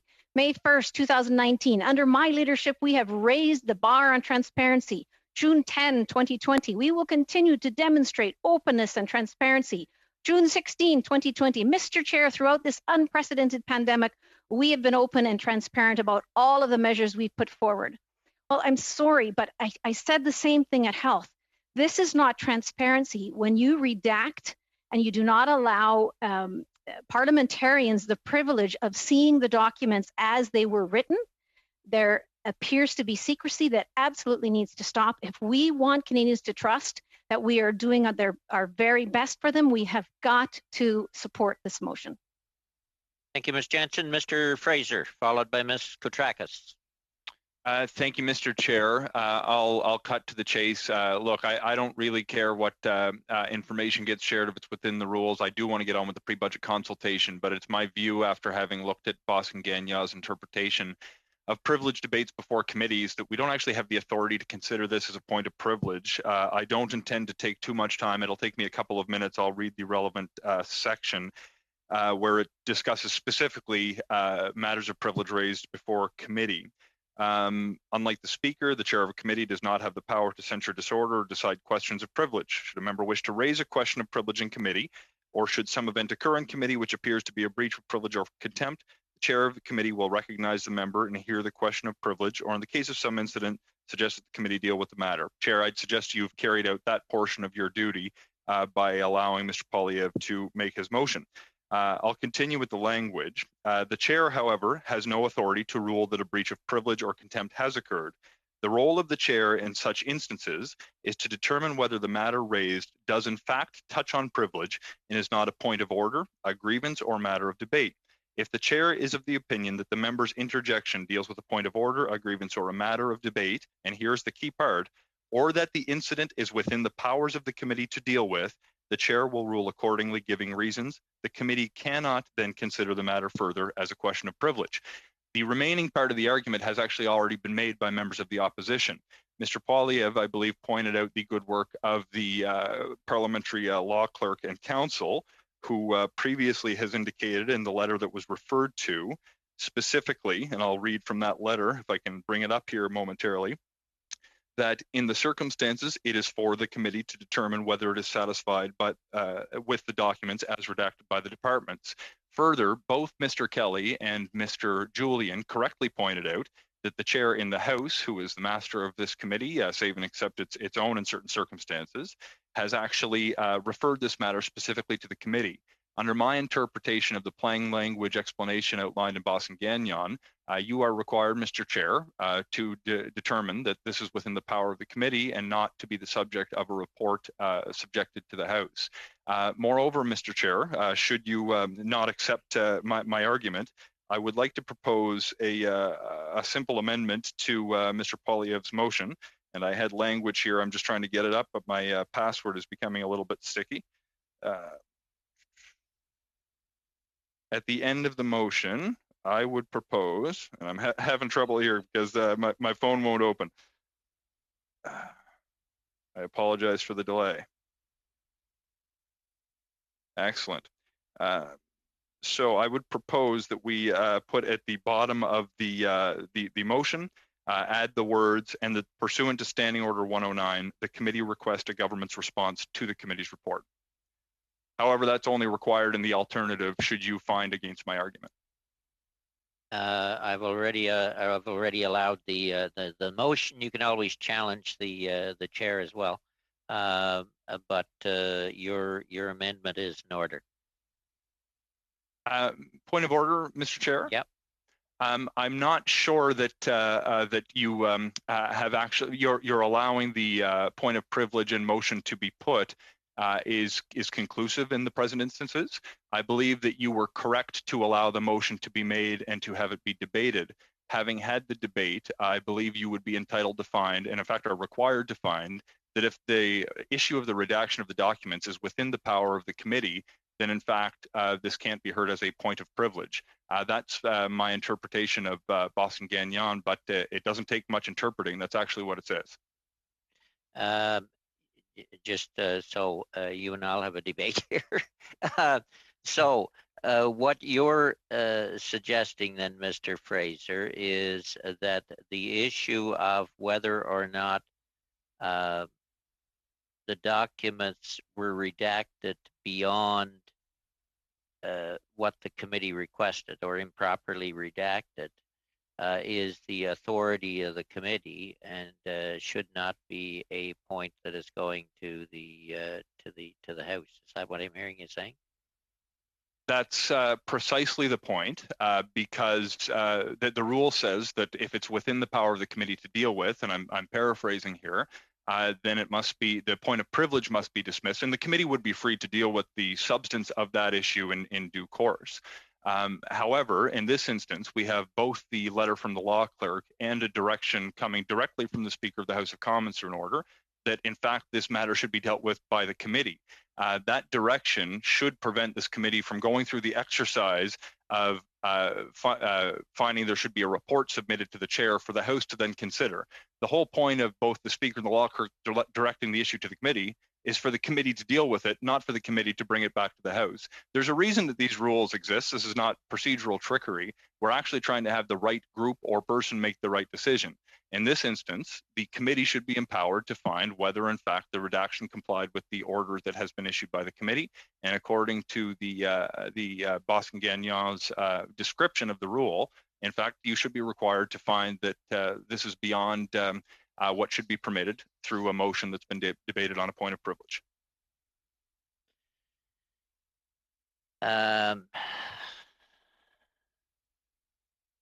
We're going to need more information from our own clerk to get into that kind of a discussion. I feel so where are you suggesting we go? That we leave this with the committee, that the committee would hold meetings, get the original request, the original documents, the orders from the Speaker, and then we would make a decision of the committee whether what we had asked for was abided by? Mr. Chair, I don't think that's quite what has been been suggested. I believe the matter it's already been made clear by the speaker that this is a matter for the committee to determine. If the committee itself does not believe that the government complied with the order, then when there's an opportunity for us to have that debate, we can do so. My point is that using a point of privilege to effectively jump the queue is not permitted under the rules of the House of Commons. I think there was an attempt by Mr. Poilievre to put this on the agenda, knowing that there was a motion coming forward to conduct pre-budget consultations. And in fact, the rules have contemplated this specific kind of use of procedure and does not allow it unless it's a true point of privilege and not instead something the committee is empowered to deal with. When both the speaker and the law clerk have indicated that this is squarely within the powers of the committee to deal with, I think the conclusion is obvious. Mr. Chair, can I just ask a question of Mr. Fraser to determine whether or not? Yes, you can, because you ask a question. I think Mr. Fraser makes an interesting point, but we're into it now. Go ahead with your question to Mr. Fraser, and this takes people. I'll hold the order for others. Go ahead. So, Mr. Fraser, are you saying that the speaker referred the matter to the committee, but he did not want the committee to refer it back to the House? Is that what you're saying? Sorry, you're on mute. You're on mute. Thank you. I'm saying that both the speaker and the law clerk indicated that it is within the power of the committee to deal with this issue. I'm saying that Boston Gagnon says that what is within the. So I've got clear on that though. But are you saying that the speaker indicated that because it's with the committee, it should not be reported back to the House? I'm just clarifying. No, I don't believe the speaker made that ruling. All right, so the speaker is all right with us reporting the matter back to the House then. Well, Mr. Chair, that's I don't think they've specifically made that either. I think they have. If I could quote, I'm quoting the speaker now. If it believes that the privilege has been breached or has any other concern with respect to the situation, it can report to the House. I'm quoting from the speaker. So you're quite wrong. The speaker did rule on that matter, and I'm acting in accordance with his ruling. Okay, we're going to go back to the list. I agree with. I believe Mr. Fraser is right. I don't have the right to rule on the question of privilege, and I don't intend to. But we do have the right to debate the motion and report back to the House. So back to you, Mr. Fraser. Unless you're complete, you did make a motion, another amendment, though, did you not? At the end of your remarks, I did propose an amendment to the motion as well. If we didn't overrule the privilege point, go ahead. What's the amendment so that we have that? And we'll see where that goes. Certainly, Mr. Chair. Let me just bring up the simple language again. So I'd like to move an amendment. Well, I've already moved the amendment to Mr. Poilievre's motion, that it simply add the language, and that pursuant to Standing Order 109, the committee request a government response to the committee's report. Okay. Would that be a friendly amendment by chance, Mr. Poilievre, or not? It would not. Okay. All right, we are on the amendment, and I see Mr. McLeod's hand to go up to speak. I'll go back to my list and then come to the amendment. Ms. Kotrakis. Thank you, Mr. Chair.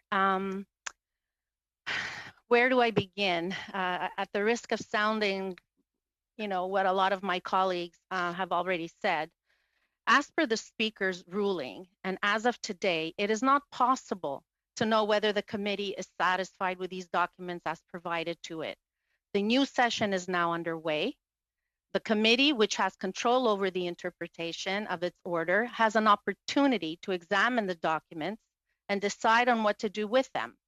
On September 23rd, the House adopted an order setting out a specific procedure to reestablish committees including the Standing Committee on Finance. Given these facts and circumstances, it is my view that this is a matter for the committee to consider. If it believes that its privileges have been breached or has any other concern with respect to the situation, it can report it back to the House. For these reasons, the chair cannot find that there is a prima facie question of privilege.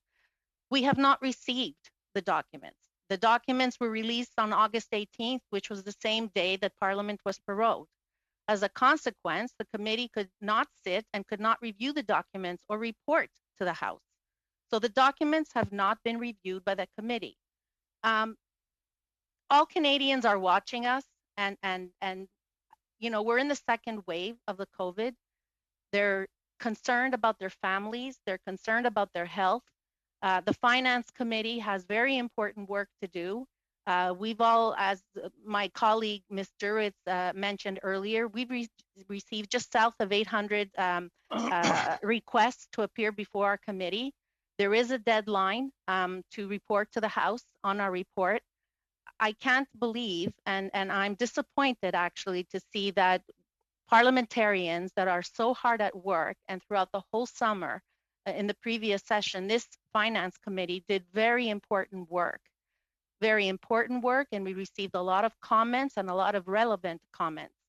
It's time to start working and you know, on the very important work that we have before us without, you know, getting caught up in points of privileges and technical issues. You know, to the average Canadian, they're looking to us for leadership. They're looking to us for solutions. They're looking to us to help them through this difficult time. And they're looking to us to help to, you know, come up with the recommendations, how we're going to recover from this, you know, terrible time. I, you know, respectfully request that everybody around this table, including, you know, colleagues on my side of the aisle and all my colleagues around the table, that we do the important work that Canadians have asked of us. It's time to move on. It's time to, you know, stop trying to maybe trip each other over technicalities and get to the real work that Canadians are expecting of us. Thank you, Mr. Chair. Okay, we're at a bit. We need to, in order for me to be proper on this, we really need to debate the amendment before we come back to the and make a decision on the proposed amendment. So if I could have Mr. Fraser read the amendment again, I'll take a speaker's list on that, or we'll go to a vote on the amendment and then come back on the motion as amended or as not. Sure, you've caught me with my phone locked again, Mr. Chair. I'll just give me a moment. Well, it was basically that the government report back to committee. I think. Yeah, it was, yes. That's effectively the proposed amendment. Okay. Is there any discussion on that, or are we going to a vote on the amendment? Any discussion on that? That the government would be, Mr. Poilievre wouldn't take it as a friendly amendment, so we're going to have to debate it. Go ahead, Mr. Fraser. Certainly, Mr. Chair. The reason for the proposed amendment is simply that the accusation is that the government's conduct violated members' privileges. I think it would be appropriate in our parliamentary democracy to give the government an opportunity to respond to those allegations. Okay. Any further discussion? All right. Then. We'll call the question and we'll have to go to a vote on the amendment. Madam Clerk. Okay, go ahead, Madam Clerk.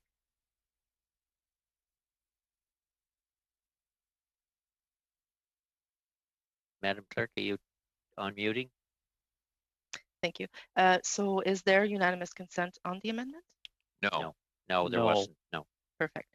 So we will now proceed to the taking of the recorded division on the amendment of Mr. Fraser.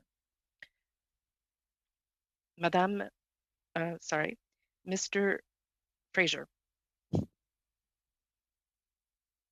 I vote in favor of the amendment. Ms. Jerowich. I vote in favor of the amendment. Mr. Fragiskatos, In favor. Madame Koutrakis, I vote in favor of the amendment. Mr. McLeod, I vote in favor of the amendment. Mr. Poliev, I vote against. Mr. Falk, I vote against. Ms. Jansen, I vote against. Ms. Vecchio, I vote against. Monsieur Saint-Marie, Je vote contre. I vote against the amendment. Mr. Julian, I vote against.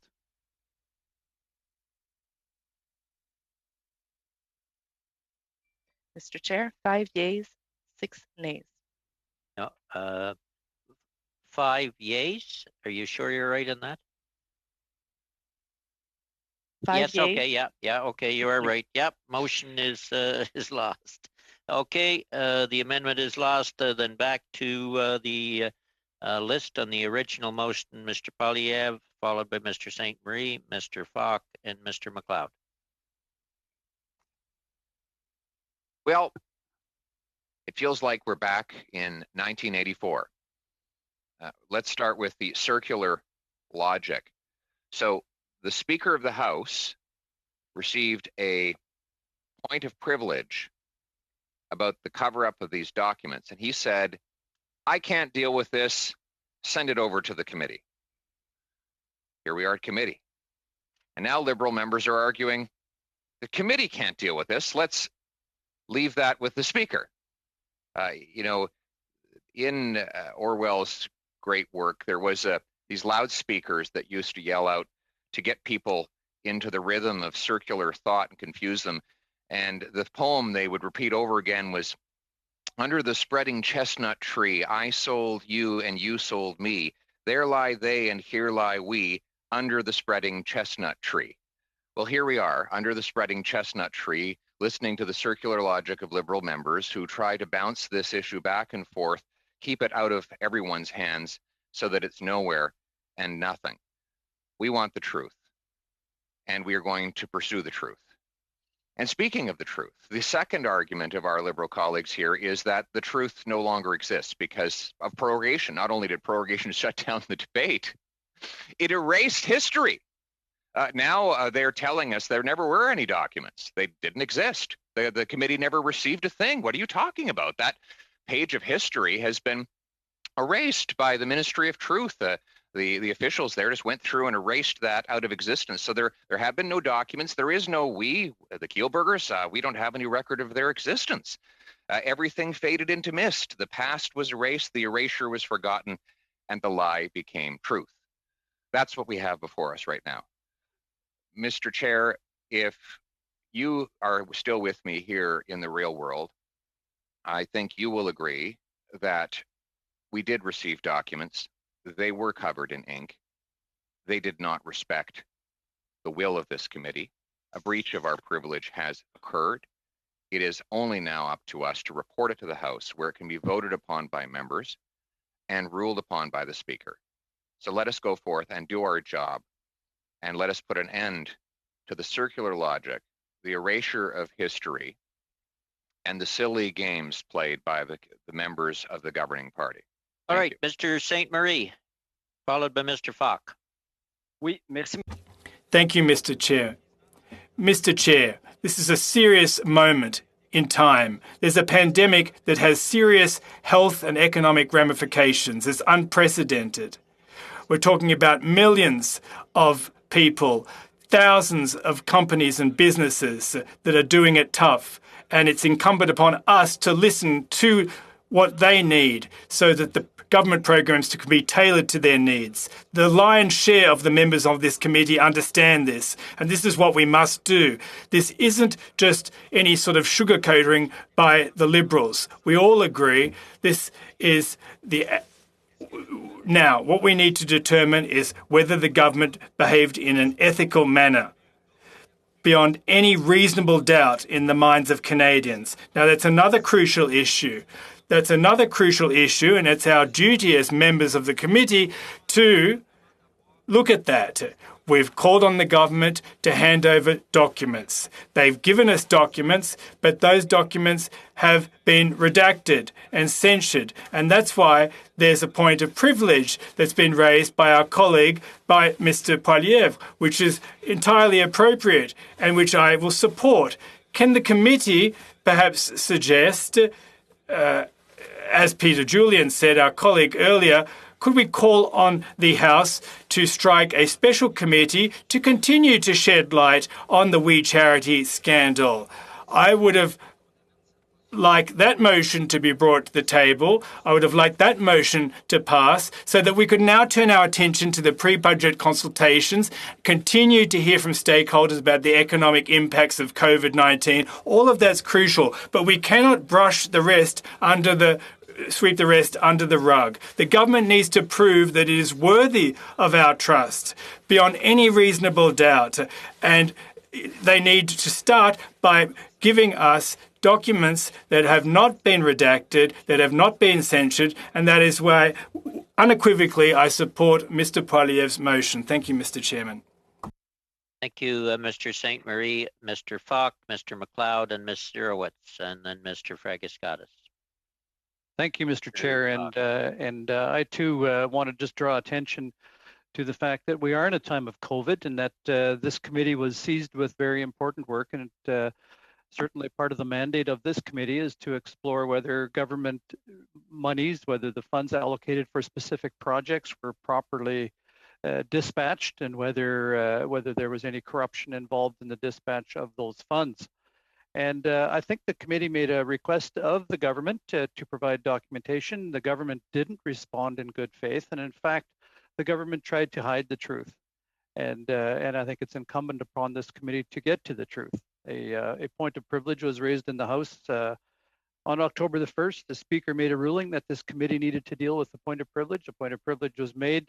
Mr. Speaker, I think you recognize that, and a subsequent motion was made that this committee continue on its quest for truth, and would like to see a copy of those unredacted documents presented to the committee in the time frame of 1 day. And I'm going to be supporting the motion. I think it's the right thing for this committee to do. Thank you, Mr. Chair. Mr. McLeod, followed by Ms. Zerowitz.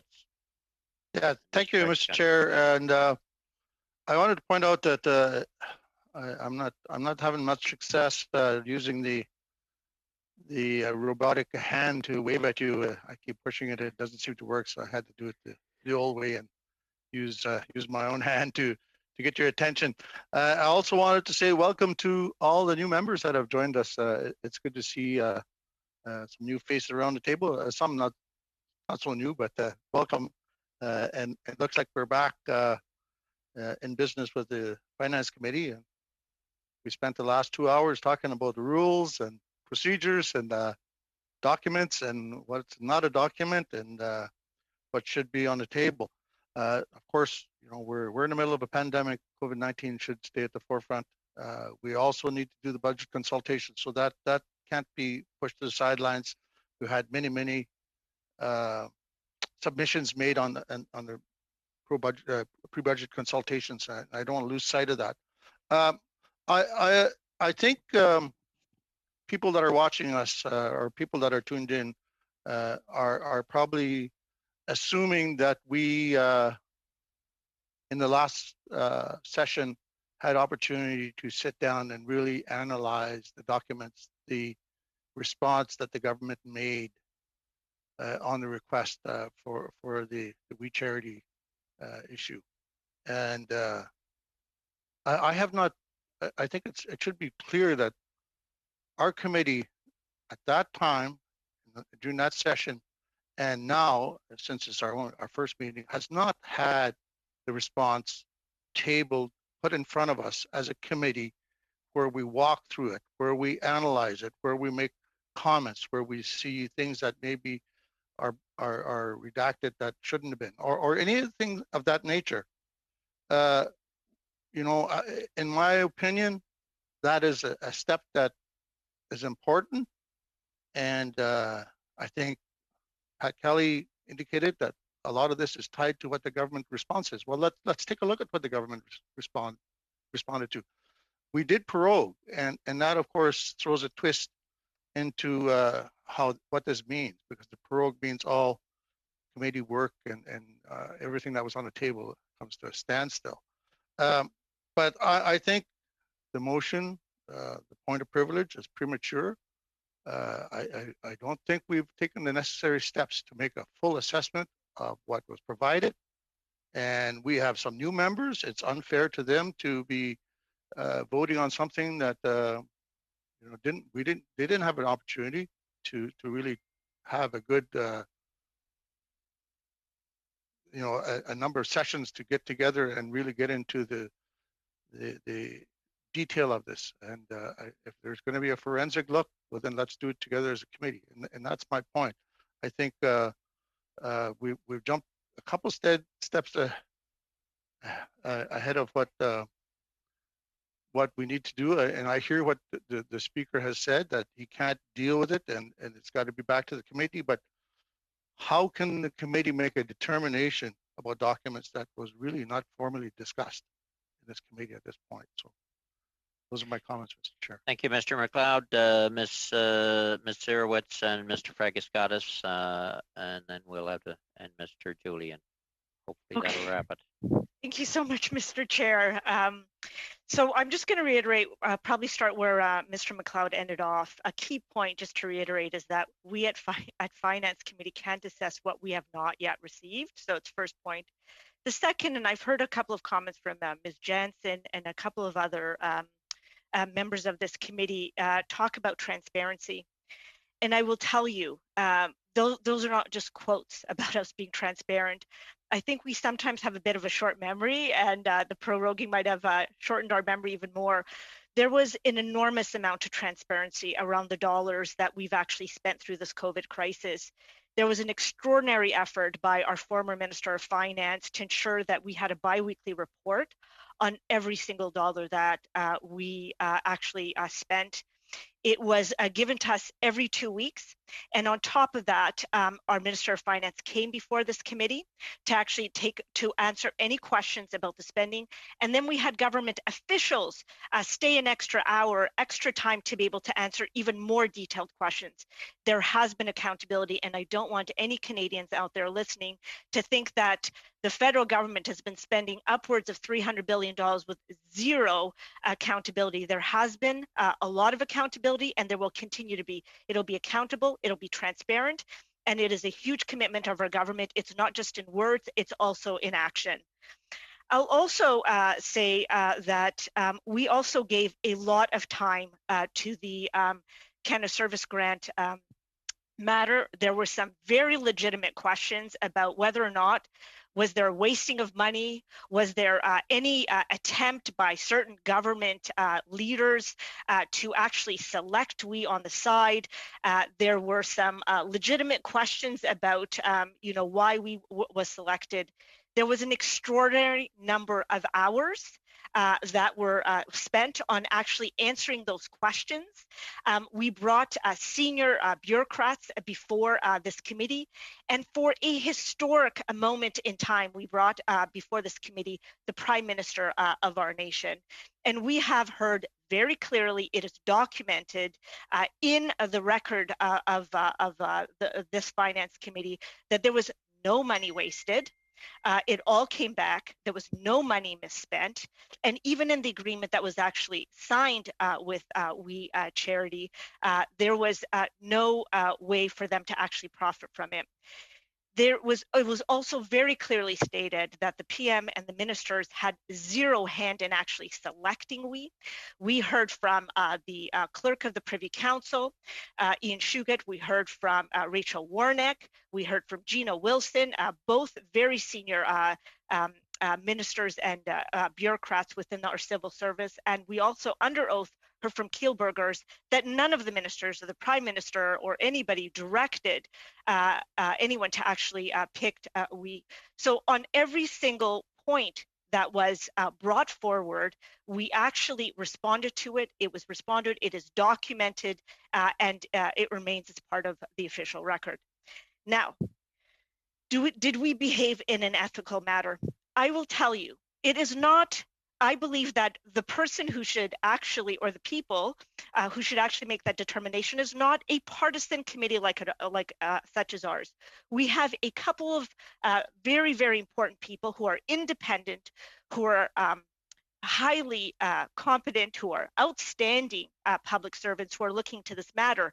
Can I please remind everyone that we actually have not only the Auditor General looking at our finances and how we're spending it, an independent person who's doing that, but we also have the Ethics Commissioner looking to see whether or not any ethical actions were committed on behalf of our Prime Minister, as well as our former Minister of Finance or anyone else. So then on the issue of the redaction. So it seems like what's come up in the last go round is that there is a desire from some members for us to actually convene another special committee to further investigate this wee matter. In which case, I think that may be a good idea. And external to this body, I think this may be a good idea. If there's a group who believe that this needs to be looked at even further, my humble and personal belief is that there is not one person that has approached me over the last few weeks who right now has any more questions about the wee matter. What they care about right now is their kids going to school, them staying safe, having a safe Thanksgiving, being able to continue to keep their job, and somehow being able to give someone a hug after this whole happens to be. That is the stuff that they care about right now. So if there is some sort of a desire for a special committee, I think that that is something that needs to be decided outside of this committee. I have proposed a motion, and I'm not quite sure of a motion, but I know I proposed a motion for us to actually begin pre-budget consultation, which is where Canadians want us to focus on. They want us to focus on how is it that we can restart this economy, our Canadian economy, in the best way possible. How is it that we can listen to the 800 groups and people who are knocking at our door and saying, we've got some really great ideas and we want to make sure that you have the information that you need so that we can not only restart our economy in as strong a fashion possible, but we can actually build a better, more equitable, more sustainable future for our country. So I will leave it with that, Mr. Speaker, and just say I really hope that we can get back to my pre-budget consultation motion and get back to work on what Canadians are asking this committee to focus on. Thank you. Thank you, Ms. Sirwitz. We will hopefully get back there. Mr. Fragascatis. Thank you, Chair. Ms. Derowitz raised a pertinent point there towards the end of her comments when she talked about special committees. I would just advise all members, as I'm sure they know, that anything relating to the creation of a special committee cannot be decided upon by a committee. That is a matter to be decided on by the House. I think that is really critical in case colleagues in the opposition are contemplating that. Again, not trying to avoid difficult issues, but from a procedural perspective, any discussion of a particular focus through a special committee needs to go through the House. I again refer to Bosch and Gagnon, Mr. Chair, and as we just heard, matters of privilege raised at the committee level is difficult. Is difficult for me to understand the relevance of Mr. Poilievre's motion. It's been a long day. I will read directly from the text itself. It says as follows, with respect to matters of privilege being brought forward at the committee level. Since the House has not given its committees the power to punish any misconduct, breach of privilege, or contempt directly, committees cannot decide such matters. They can only report them in the House. Only the House can decide if an offense has been committed. It continues by saying, most matters which have been reported by committees have concerned the behavior of members, witnesses, or the public, or the disregard of a committee order. Committees have reported to the House on the refusal of witnesses to appear when summoned, the refusal of witnesses to answer questions, the refusal of witnesses to provide papers or records, the refusal of individuals to obey orders of a committee. And it gives other examples. So we are going round and round discussing a matter that has been brought forward on a point of privilege. Again, the committee cannot examine what it has not seen, and we're in a new session of Parliament, Mr. Chair. So I put this to you. I put this to my colleagues on the committee. I don't think we're in a position to be debating these matters. It's not for me. The motion introduced by Mr. Poliev is of questionable relevance for all the reasons outlined. Okay, is there anyone else wants to speak? Mr. Julian.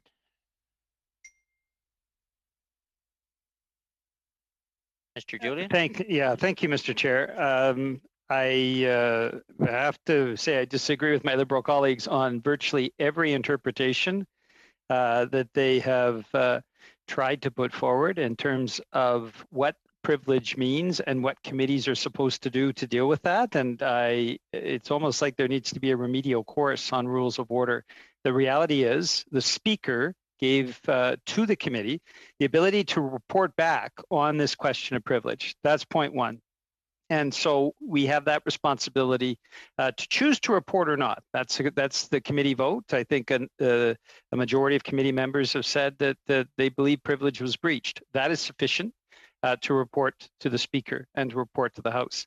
Secondly, we have had a number of months now to look through the documents. I've looked through the documents. There is no doubt to my mind that over 1,000 pages that have been completely or substantially censored is simply inappropriate for any committee. We, as members of this committee, have a number of responsibilities. It's true we wear a number of hats, but one of the things that is foremost and should be the foremost in the minds of every single committee member is the importance of maintaining our parliamentary institutions. Committees have the right to request documents. And the government does not have the right to intervene and censor those documents, particularly when a motion directs that any redaction that takes place through the law clerk. And so we have a responsibility to report to the House, a responsibility to say this was a breach of privilege. There is no question. And I think we will find that the Speaker will take a report from this committee very seriously, and I think we will see the interpretation that he makes based on parliamentary precedents. So my final point is this. A number of members have indicated that they're supportive of the idea of a special committee to investigate allegations of misspending. That is, I'm very cheered to hear that. I just gave notice of motion, and I'll be bringing this forward forthwith so that we can put in place a special committee. Now, how does that happen? Mr. Fragaskatos is absolutely right. We report to the House does a concurrence debate, and a majority of the members of the House of Commons decide whether or not that special committee is put into place. And so it's two stages.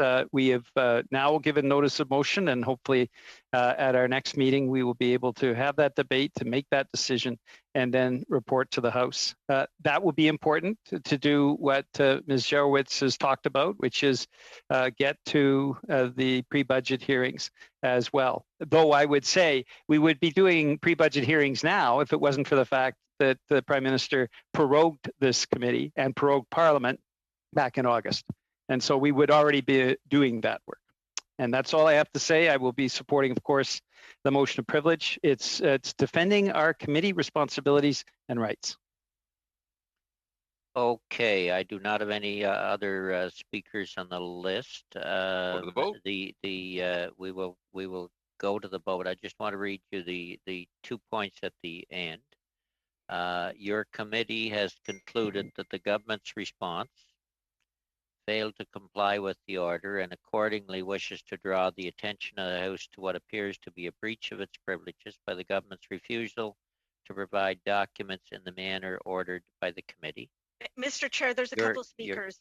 Your committee therefore recommends. Too late. Mr. Your Chair. committee, just hold on. Your committee therefore recommends that an order of the House do issue for the unredacted version of all documents produced by the government in response to the July 7th, 2020 order of the Standing Committee on Finance, provided these documents shall be laid upon the table within one sitting day of the adoption of this order. Did I miss someone on the speaking list? No, the speaking list was exhausted. We're in Just, voting. It's too I'm late. asked, no, I didn't call the vote. Point I of was privilege, reading the Mr. Chair. motion. It's not a point of privilege at this stage. Well, Might be a point of order. In any event, it may come back to the raise hand function we discussed. I see that there's currently 5 hands up on the list. If you weren't monitoring that, I know some members, after Ms. Jansen's suggestion at the outset of the meeting, have been using that function. Point of order, Mr. Chair. I want to be sure that people knew what they were voting on if we get to the vote, because it's been a long while since people heard the meat of the motion. And I did see Mr. Sabera. What's your point of order, Mr. Polyev? The meeting cannot be adjourned until there's a vote, and the opposition will not grant consent to adjourn, thereby ensuring that no matter how many speakers we have, there will be a vote before we adjourn. And so I just wanted all members to get their coffee and get comfortable because we can be here as long as they want to talk. And from the chair's point of view, I do want to go back and deal with Ms. Sirawitz's motion, even if it's at midnight. So, okay, I have Mr. Sabero. We have you first. Oh, thank you, Mr. Chair. And I was waving my hand and put my hand up, and you had your head slightly turned, so I was trying to grab your attention there. First of all, it's great to be back with my colleagues on Finance Committee. I remember this from the summertime. Pierre, nice to see you again. Chair, always a pleasure. And Pierre, it's always a pleasure. I see Mr. Kelly there, Deputy Kelly, and many, many good friends. So hello to everybody, Mr. Julian. Wonderful to see everyone. The first, I do have a question. I've been following along this afternoon. This is my second committee of the day. So it seems like a lot of procedural things have been going on, and we've made some headways in some committees. And some committees were, it's the making of sausage. Sometimes you love eating the sausage, for those of us who like eating sausages, and sometimes to get there requires a little work and effort. That's for sure. The first question I do have, I do wish to ask the clerk: is the committee in position of these, in position or in ownership of these documents? Madam Clerk, can you answer that question? Because I can't. Right now, in 43.2, the committee does not have the documents. Okay, and what are the implications of not having those documents, and when it would require a new motion to be put forward or something to that extent to obtain these documents? Because it's not like you can just kind of walk to the next room and pick them up. A motion could be adopted by the committee to have the evidence from 43.1 be brought forward to 43.2. Okay, I just needed to clarify that the clerk is not in position to have, does not currently in any sort of position to have these documents, does not have these documents. So I think this leaves me listening to this conversation today, and I do believe in transparency and accountability on all levels. I do obviously one of the reasons I ran to be in politics and to be as a public servant is I do believe in representing my constituents to the best of my ability and to obtain all the answers I need to obtain. Having participated in the procedures and the time we spent over the summer, a lot of information came out. I believe a lot of the information came out that that the Prime Minister's office did a lot of due diligence on the Canada Service Student Grant. It asked a lot of very, very tough questions, a lot of secondary questions, as I would say. When I worked in a prior life, we would say it was a data room, and you went through the data and you answered and made some tough questions and looked at things from top to bottom. I think the impetus for this committee, I do believe, is to really what I would say, get at these documents related to the pre-budget hearings, to start looking at that. That should be the focus for the committee, is to look at pre-budget, look at all the submissions from all these organizations from coast to coast to coast, look at the submissions from our wonderful energy sector, how we can ensure a competitive energy sector as we move forward here in Canada, whether it's in Alberta or Saskatchewan or Newfoundland or northeastern BC. I grew up in Prince Rupert, where we have the grain elevator and the coal port. We also obviously have Pembina has a facility there. AltaGas has a facility there, exporting liquefied petrol, liquefied, what are the condensates, the secondary condensates, the secondary derivatives. So a lot of good things happening in our economy, but at the same time, we need to ensure that we remain competitive. The world is changing. Innovation is driving that, and it is really the onus on the committee members to continue on that track. Even more so, we've seen across the world in the developing countries, fiscal policy, monetary policy work to support our economy, to support Canadians. And I do reference this. I'm understanding there's been some noise about forming a special committee in terms of looking at programs and that were put in place. And this takes me back to a conversation I had with the committee, and when I sat in a few months ago when they were looking at investments we were making in the corporate sector. And I brought up one sort of investment that MasterCard that we made in MasterCard, creating several hundred high-tech jobs in Vancouver, and how that was important for us as a government to partner.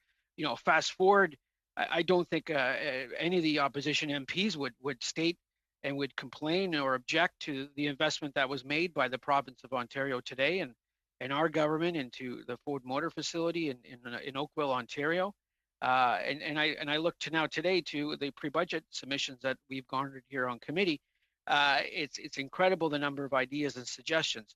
And I look at the programs we put in place that have been referenced by our opposition members, and suggestions that have come from constituents across this country, coast to coast, not just public servants, not just elected officials. And I look at the Canada Emergency Response Benefit, the Canada Emergency Wage Subsidy, and the Regional Relief and Recovery Fund. And I look at all those programs and how we've supported business, the Canada Emergency Business Account, and how we continue to support businesses. We need to, as a finance committee, go through those submissions to now, in this recovery phase, to move forward. I think that should be the focus of the committee. But nonetheless, if there is questions asked on what this government has done in the last 7-8 months for Canadians, again from coast to coast to coast, I'll be very happy to participate in that endeavor. I'll be very happy to point out how we've helped Canadians receive benefits and up to the $2,000 a month on an advanced basis, how we transition the income support system we have here in Canada to the recovery benefit, to the on the EI side, the sickness benefits. As someone who's an economist and worked in the financial markets for 20 some odd years, doing many things, I'm very, very pleased to see what our government has done in terms of the supports on the income support side, but also in terms of making sure our economy is competitive moving forward in the right way. Mr. Chair, the motions today, first, going back to what Mr. Poilievre was referencing this afternoon, and I always find Mr. Poilievre to be a very eloquent individual who I learn actually quite a bit from, and I have a great deal of respect from. We're friends and so forth, and I always wish him the best in all of his endeavors. But sometimes I think that the focus needs to be on what everyday Canadians are thinking and experiencing, and what their worries are when they go home to their families at night. And their worries are, where are we going with this economy? How can all levels of government work together? And we're seeing that from the Ontario government headed by Premier Ford, with our Prime Minister and our Deputy Prime Minister working together with our regional partners, with our municipal partners, and we continue to do that. And that's the focus should be for the Finance Committee. It should be how Finance Committee members can generate ideas to move this committee forward and drive the economy forward, create those good middle class jobs, independent of sector. But whether it doesn't matter to me where we create those jobs, but we need to be creative. We need the private sector to grow. We need them taking risk, and we need them investing. And we need to ensure that those conditions are present in this economy. Yes, we have opened up our fiscal firepower to assist Canadians and ensure Canadians we've built a bridge, and we've solidified that bridge until when we come out of COVID. We are seeing the second wave, Mr. Chair. We are seeing a second wave across the world, whether it's Europe, whether it's the United States, whether it's Southeast Asia, and we need to prepare for that. Our testing is ramping up. Today in the province of Ontario, there are 48,000 tests completed. We are doing that. We are working expeditiously. Obviously, we're in a brave new world, and that's why you've seen this fundamental cooperation. And I keep referencing that, Chair, because I think the committee, in its endeavors over the next few months, and I've done pre-budget consultations, I believe, for 5 years in a row on this committee, and enjoyed every single minute of it because I got to travel the entire country and see from coast to coast to coast. And I literally say it from coast to coast to coast because we did go up to Deputy McLeod, who I want to say congratulations on becoming a grandfather. That's awesome, and congrats. We did go there and listen to hear those stakeholders. So it's important that we continue as a community to do that. Now, if the opposition members, and I don't blame them, that's their job, wish to ask other questions and focus on things that Canadians are not focusing on, that's their prerogative, and they make those decisions. I'm one of those MPs that tries to work across party lines and chat and have conversation with all members of Parliament. And I see Miss Jensen. Miss Jensen, you seem to be on my screen, like it's like you looking at me right now. It's kind of weird, and everybody else is gone, so I'm not sure what's going on, but you seem to be there. I tend to work well with everyone, and I think that's what this committee does. So, Mr. Chair, I can go on for a while longer, but I'm hoping that we can continue this conversation and stuff. I would like to suggest if we could suspend for 5 minutes, Mr. Chair, would that be all right? Well, I'm thinking of that because I need a washroom break, to Thank be you, Chair. honest with you. So I'm going to suspend for about 8 minutes. I'd be happy to take the chair, Vice Chair. No, we will suspend. We will suspend for 8 minutes. I don't mind. And come back to the next speaker. I know you don't mind, but I remember one time when my lights went out, Pierre. All right, with that, we will suspend for 8 minutes, and we'll recall. I can recommence when we get back, Mr. Chair. Yes, not a Thank problem. you. Okay, suspended. Ted, your mic is on.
All right, have we got most people coming back on?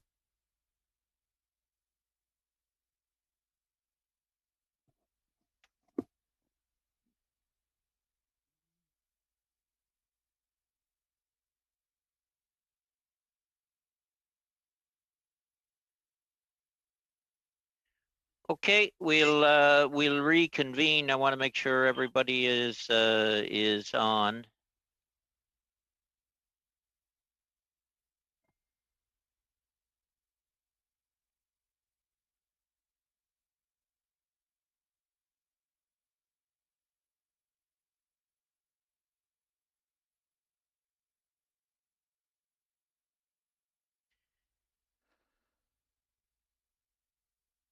Do I have everyone?